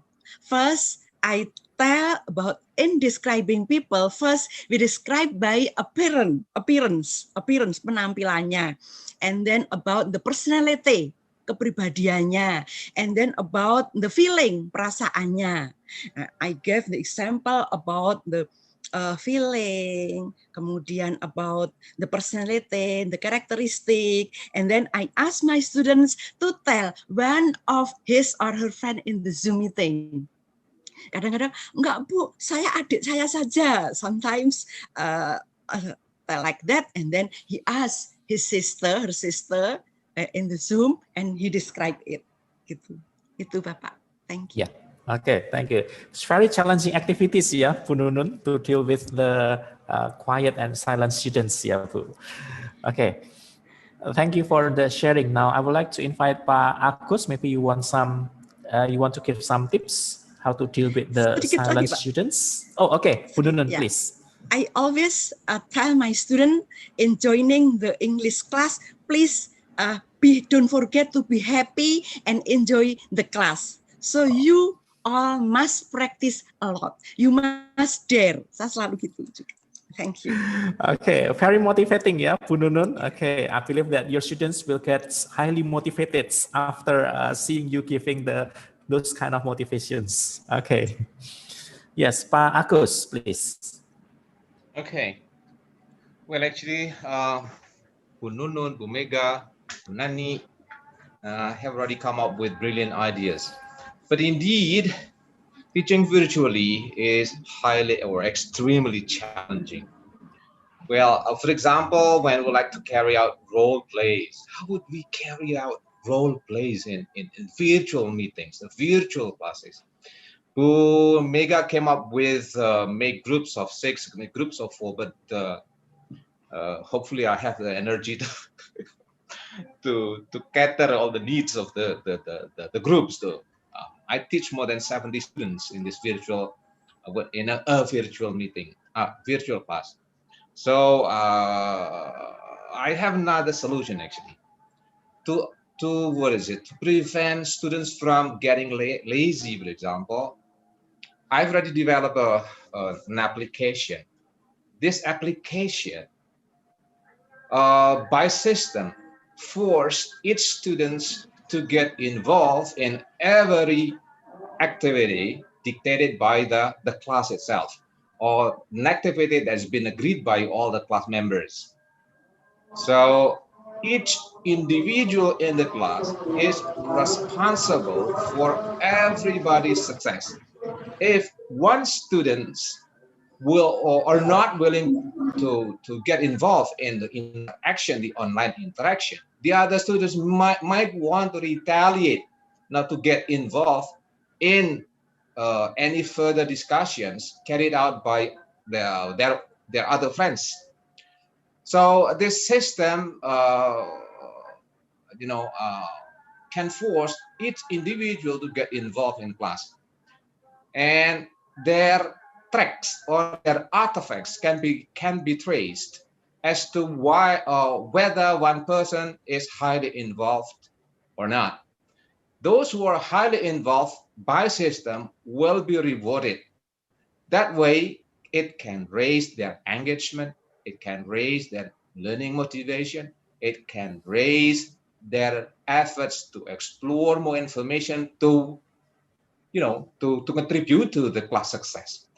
And the system, I think, one way or another, can increase the students' productivity, the students' interaction levels, and the students' willingness to get engaged in every online interaction. I think that's what I've already done. But actually, I learned a lot also from the other speakers. Thank you, Pak. Thank you, Pak Agus. Pak And Yusuf. we have, yes? Okay. Can I Oh, add Bhumika, something? please. Yeah.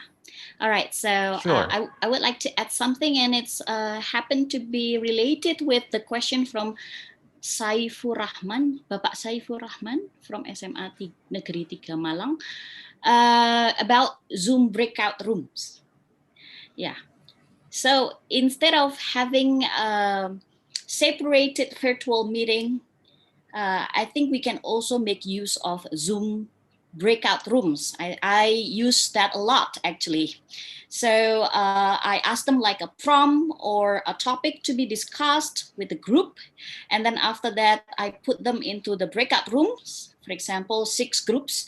And then I actually, as a teacher, just like what we have in class, we can go around the class, right? In the Zoom, we can also go around the groups using the breakout room. So I can join in group 1 and then see the progress, what happened in the group, what has been discussed, and then whether they come up with an idea to share with the class or not. And then after that, I move to another group. So it's actually, the concept is almost the same, like if we are in the class, but this one is virtual. And then another thing about role play, so it's different topic. We can actually ask them to create a video. Like, I think there are a lot of video maker, animated video maker, like for example Powtoon, and then ask them to fill the voice over.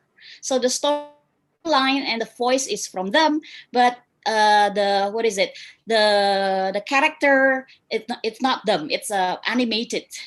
It's animated, but the voice, the focus is when they produce language is actually one of the practice. So we can still actually ask them to make a role play, but they probably not appear in the video, but it is replaced by an avatar or by a cartoon. Just like my presentation, probably you can see a cartoon of me. That is an avatar that I created using, I forgot what is the application. Bitmoji, yeah, using Bitmoji to represent me. And then actually my students, I think students these days really love that kind of activity. That's my additional answer, Pak Yose. Thank you so much. Okay, thank you, Bhumika. Actually, there is also someone who give comments or admire you, Bhumika. Here it comes from Oh, really? Bu Nunung Nuraida, I guess that it's from YouTube. So she's like Oh, this. from YouTube. I'm really interested in Miss Meka's presentation. I do agree with her that we should make use social media for boosting the pedagogy. Okay, thank you. Yeah. Yeah, thank you so much, Bu Nunun. And the one from Pak Widya Kiswara. Okay, so it seems that teaching speaking online needs technology mastery to make it interesting, or else the participant feels sleepy or keep the camera off. Okay, so I wonder if this is just a comment or questions. Yeah, Pak Widya, if you are there, maybe.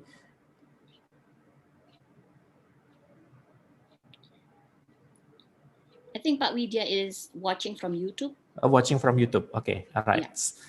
So I will go to the next one. This is taken from Pak Ahmad Basari. Okay. To any speakers concerned in this lovely webinar, sometimes we forget that English and Indonesian are two different languages in which we know there is no equivalence in the two systems. However, many English learners still speak English by translating. In Pak Ahmad's belief, you will excuse me. When you start to translate, you will start to think. And when you start to think, you will, of course, start to struggle. And when you struggle, you will speak slowly. Okay, so it's a very long process here. So how would you get rid of this common phenomenon in teaching students to speak English in English ways? Well, it's a very sophisticated question here from Pak Ahmad Basari. Any speakers would like to give comment or to answer this from Pak Ahmad Basari?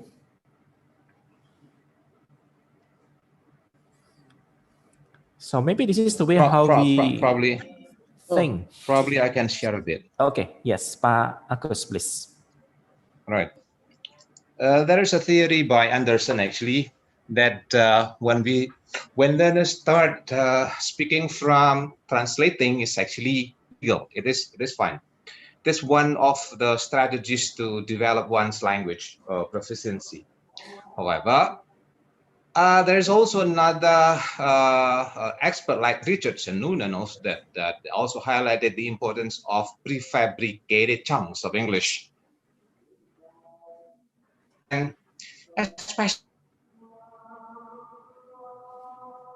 with sharing or quote unquote teaching about prefabricated chunks like how can I help you? What's your name?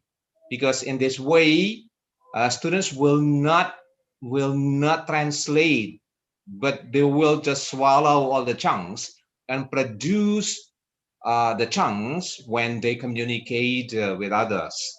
So that's one of the solutions, teaching a prefabricated chunks, or people also call them as communication gambits, the basic or frequent or highly frequent communication gambits that we might want to share with them.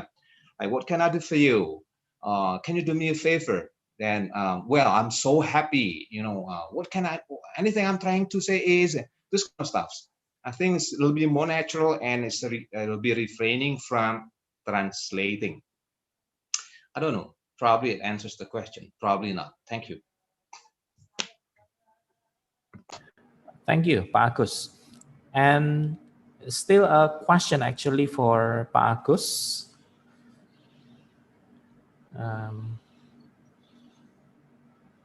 Yes, from Bu Junita Purwandari. So she asked, why does it need to be 10 comments in the PC system? And also the one from Pak Yohanes, he asked, is it free platform or only in STB area Yogyakarta? Please.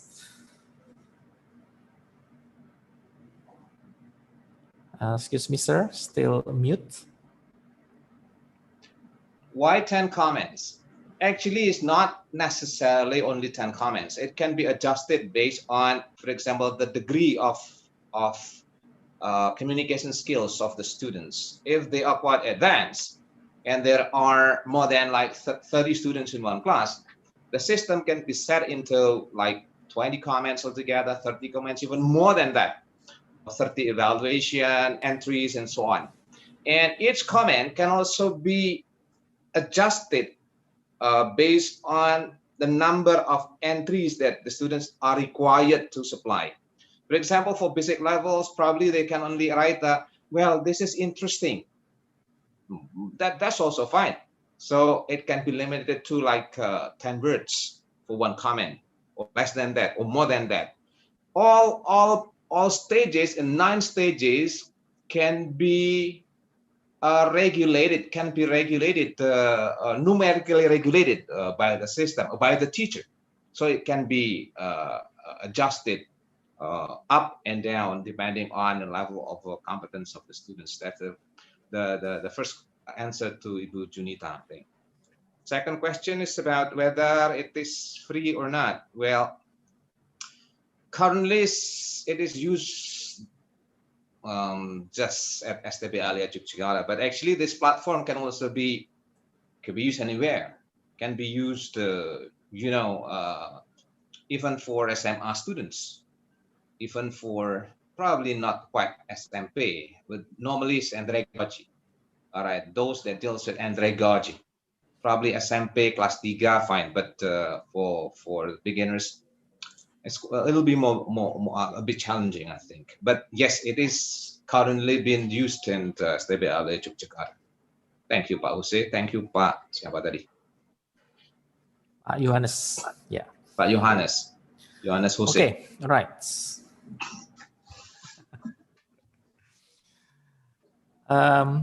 I guess I have put all the questions here from, oh, okay. That is one more question from YouTube. From Bapak Daniel Widyatama. Okay. This is for Bu Mega. So how to reduce students speaking anxiety during synchronous class, Bu Mega? Well, speaking anxiety, I think everyone will have it, right?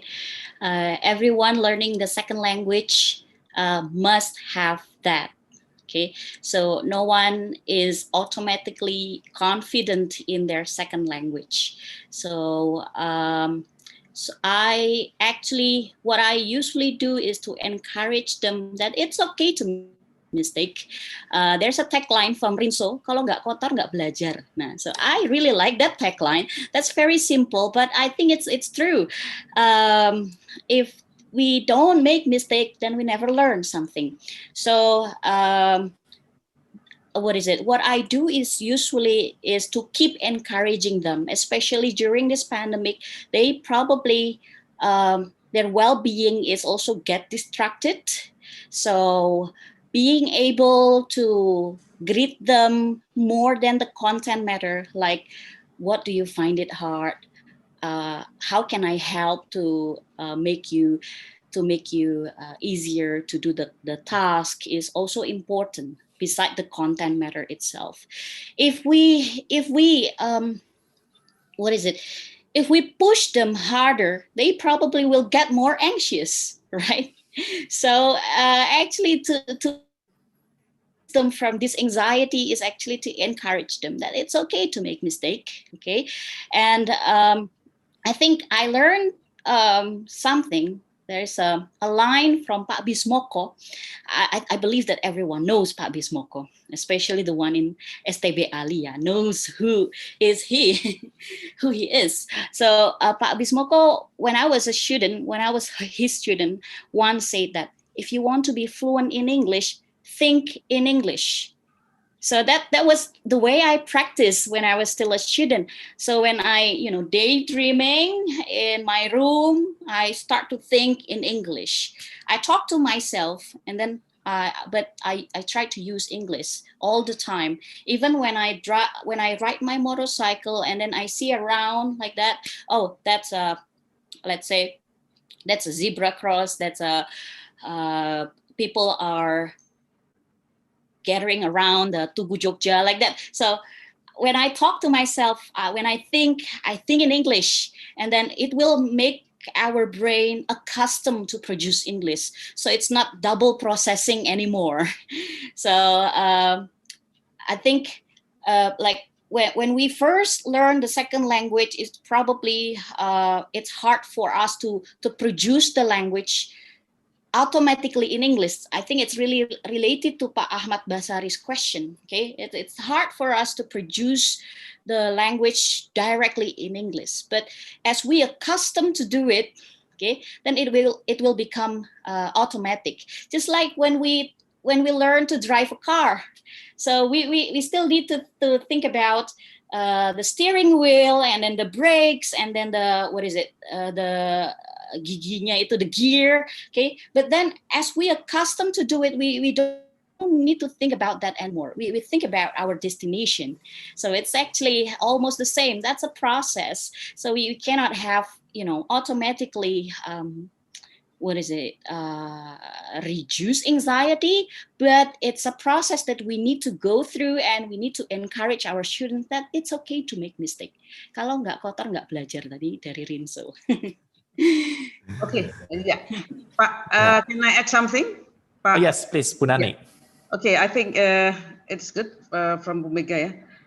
There is a strategy. I think all of us know strategy, language learning strategy, effective strategies. Rebecca, Oxford, yeah. Yeah, you have to encourage your students to always say to themselves, I can do it. I can do it. Yeah. So that their self-confidence will improve. If oh no, I cannot, I'm ashamed. But always say, you have to encourage you to always say, I can do it. It's okay. I can do it. It's okay. Always that. Positive thinking should be encouraged among the students. I can do it. Tell to themselves. Yeah. Yes, if it is related to spiritual. Yeah, you have to say that Allah is with us. Why are you afraid? Why are you afraid? What are you afraid of? It is just a language. Yeah. It is just a language. Why? It's the little things. Okay. Why are you afraid of talking or speaking? Who are you afraid of? Are they your enemy? That's nothing. That's okay. So self-talk to themselves. Yeah. Thank you, Pak Agus. What you say? Sorry. Yeah. Yes. Thank you, Bu Nani. Yes. Okay. Wait, I guess one more question, yeah, Bapak Ibu here. This is from Pak Widya Kiswara. Yes, questions to all. As we know, speaking belongs to productive part. How to let all students produce their language, and how do you ask students to conduct in pairs speaking, discussion, and so on? Okay. So I'll repeat once again. Questions to all. As we know, speaking belongs to productive part, and how to let all students produce their language. So how do you ask students to conduct in pair speaking, discussion, and so on? Okay.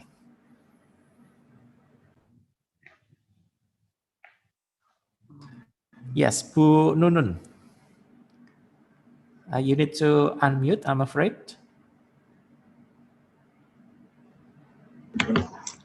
Encourage our students to speak, to produce languages. Yeah. In tadi ada discussion. Usually the teacher, the director give a topic first, and then the students must discuss it. Yeah, before doing that, we must divide the students into some group, and each group consists of 3 or 4 students, and then they must discuss the topic that we give, and then after that, one of the students to become the speaker, and that must present it. Okay, thank you, Bu Nunun. Welcome. Any other speaker wants to add? Probably from Pak Agus. Well, previously we have already heard from Bumega. It was a brilliant idea, breakout rooms, very brilliant idea. However, if what I've done with my students when it's about discussion, for example, how to encourage them to get involved in a discussion. By system, the system itself forces the students to get involved. I mean, the system that I developed, it forces the students to get involved. And the system can detect those who are not involved. And those who are highly involved will be automatically scored by the system. And those who are lowly, the participation is low, will also get low score. Those who are not participating will not get scored. So this system really tries to force the students to get involved in any discussion. Also in other activities, it's not only discussion actually. Like for example, there's a video because Bumega also raised the what is it, the way to carry out the pair work or pair conversation, for example. Then they upload the video, for example. The video of conversation is there, and it can serve also as a basis for classroom discussion. I mean, the virtual discussion. I think that's what I've already done. And this also can be carried out using other applications, actually. Thank you very much. Yes, thank you, Pak Agus. And some of you told us that find difficulties in, accessing the certificate. So if it is not available in your mail, probably it's in the spam. Yeah, in the spam. Okay. Yes, so I guess that's already 12:13 and it's lunchtime, I'm afraid. So I would like to say a highly appreciation for all the speakers in this webinar. Our appreciation goes to Bapak Agus Darwanto, to Ibu Nunun Wati, Bu Tani Supriyani, and also Ibu Mega Wulandari. So don't forget picture taking. Oh. Yes. Okay. So later, Ibu Keken Sotia, I believe, so, she will direct us to have a best post in the picture taking. Yes. Okay. Can I say something before you, please? Please. All right. On behalf of STB Alia Yogyakarta, again, on behalf of STB Alia Yogyakarta, I would like. Am I on?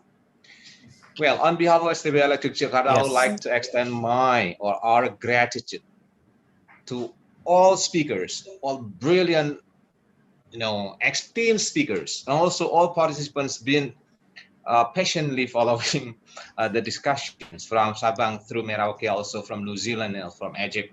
Thank you very much for participating, and ya nggak ada lain ya, intinya keep safe. Itu yang paling utama, karena actually the situation is not getting, I don't know, I hope it's getting better, but it's not getting better now. I think we just have to keep ourselves safe one way or another. Thank you very much. I thank you, Bu Nunun. Thank you, Bu Nani, Bu Mega. And also, we also have here, all the committee members and everybody. I thank you very much, and adios. Thank you. Yes. Thank you. I will give this session to Bu Keken Sotia as the Master of Ceremony, please. Okay, thank you very much to all honorable speakers, Bapak Dr. Andes Bapak Dr. Andes Agus Darwanto MA, Ibu Mega Wulandari M.Hum, Ibu Dr. Nunun Triwidarwati M.Hum, and Ibu Nani Supriyani PhD for sharing and also the discussion. We truly enjoyed it, very clear and concise, informative, interesting, mind awakening, enriching, and also inspiring. Well, we do hope that what we had learned and shared today will be beneficial for teaching, learning, development now and in the future, especially in teaching speaking. Thank you also, Bapak Yuseri Anugraha SPDM Home, our moderator, and also all the participants. Let's although this is online, but let's give big applause for all the honorable speakers and also for all the participants. Ladies and gentlemen, before I close our meeting, our webinar today, I would like to announce that next month in February, STB Alia Yogyakarta will host next webinar series. It is about sastra or literature. Tanggal, hari, dan jam akan diinformasikan menyusul. Nanti bisa dicek di chat. Ada link yang bisa di teks nanti. Untuk yang kedua, STB Alia Yogyakarta menyelenggarakan International Webinar Series yang kedua, Skill Based Teaching Technique in the Digital Era, pada hari Selasa 26 Januari 2021, speakers adalah Sandra Sembel dari Universitas Pelita Harapan Jakarta, dan yang kedua adalah Ibu Junita Dwi Purwandari dari University of Auckland, New Zealand. Kemudian untuk linknya bisa dilihat di chat. Oh ya, untuk link yang di webinar tanggal 26 Januari akan diketik di bagian chat, yaitu di https://s.id/webinar STB Alia Jakarta, STB Alia YK2.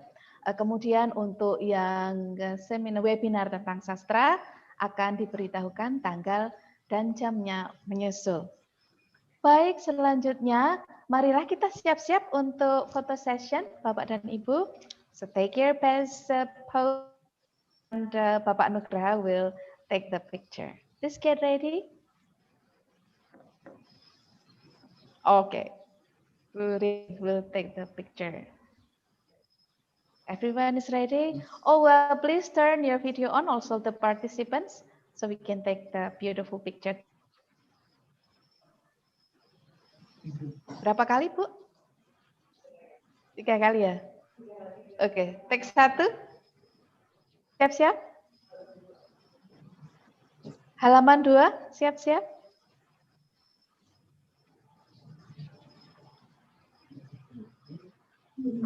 Ya? Oke, terima kasih. Sebelum saya akhiri, ada satu quote yang akan saya sampaikan. Well, the most important principle for designing lively e-learning is to see e-learning design not as information design, but as designing an experience.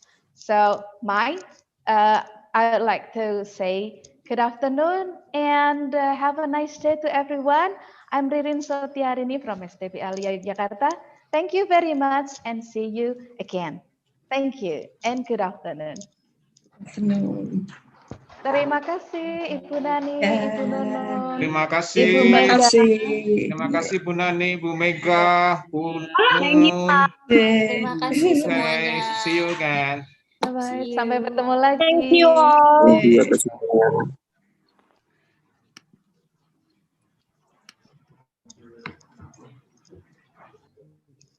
Oh iya, lupa.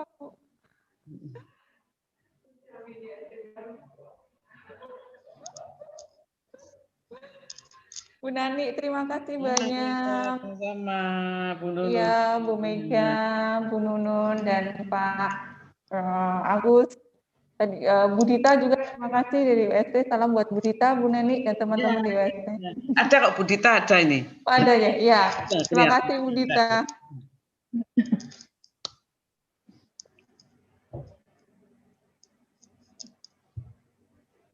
Thank you, Bu Nunu. Bu Rena, Hai. kenal suara saya. Walah. Ya, Bu. Hai, Bu Riri. Untuk yang bulan Februari nanti kita informasikan lagi ya, Bu Dita. Nanti saya koordinasi dengan teman-teman yang di sini untuk apa namanya judulnya ya, topiknya apa. Untuk topiknya nanti kami bicarakan di internet CBF, kemudian nanti saya sampaikan ke Bu Dita biar nanti bisa teman-teman universitas yang lain. Ya, terima kasih Bu Nunu. Ya, terima kasih Bu. Bye. Bye-bye. Ya, bye-bye Ibu. Bye everyone. Hai, Bu Nani.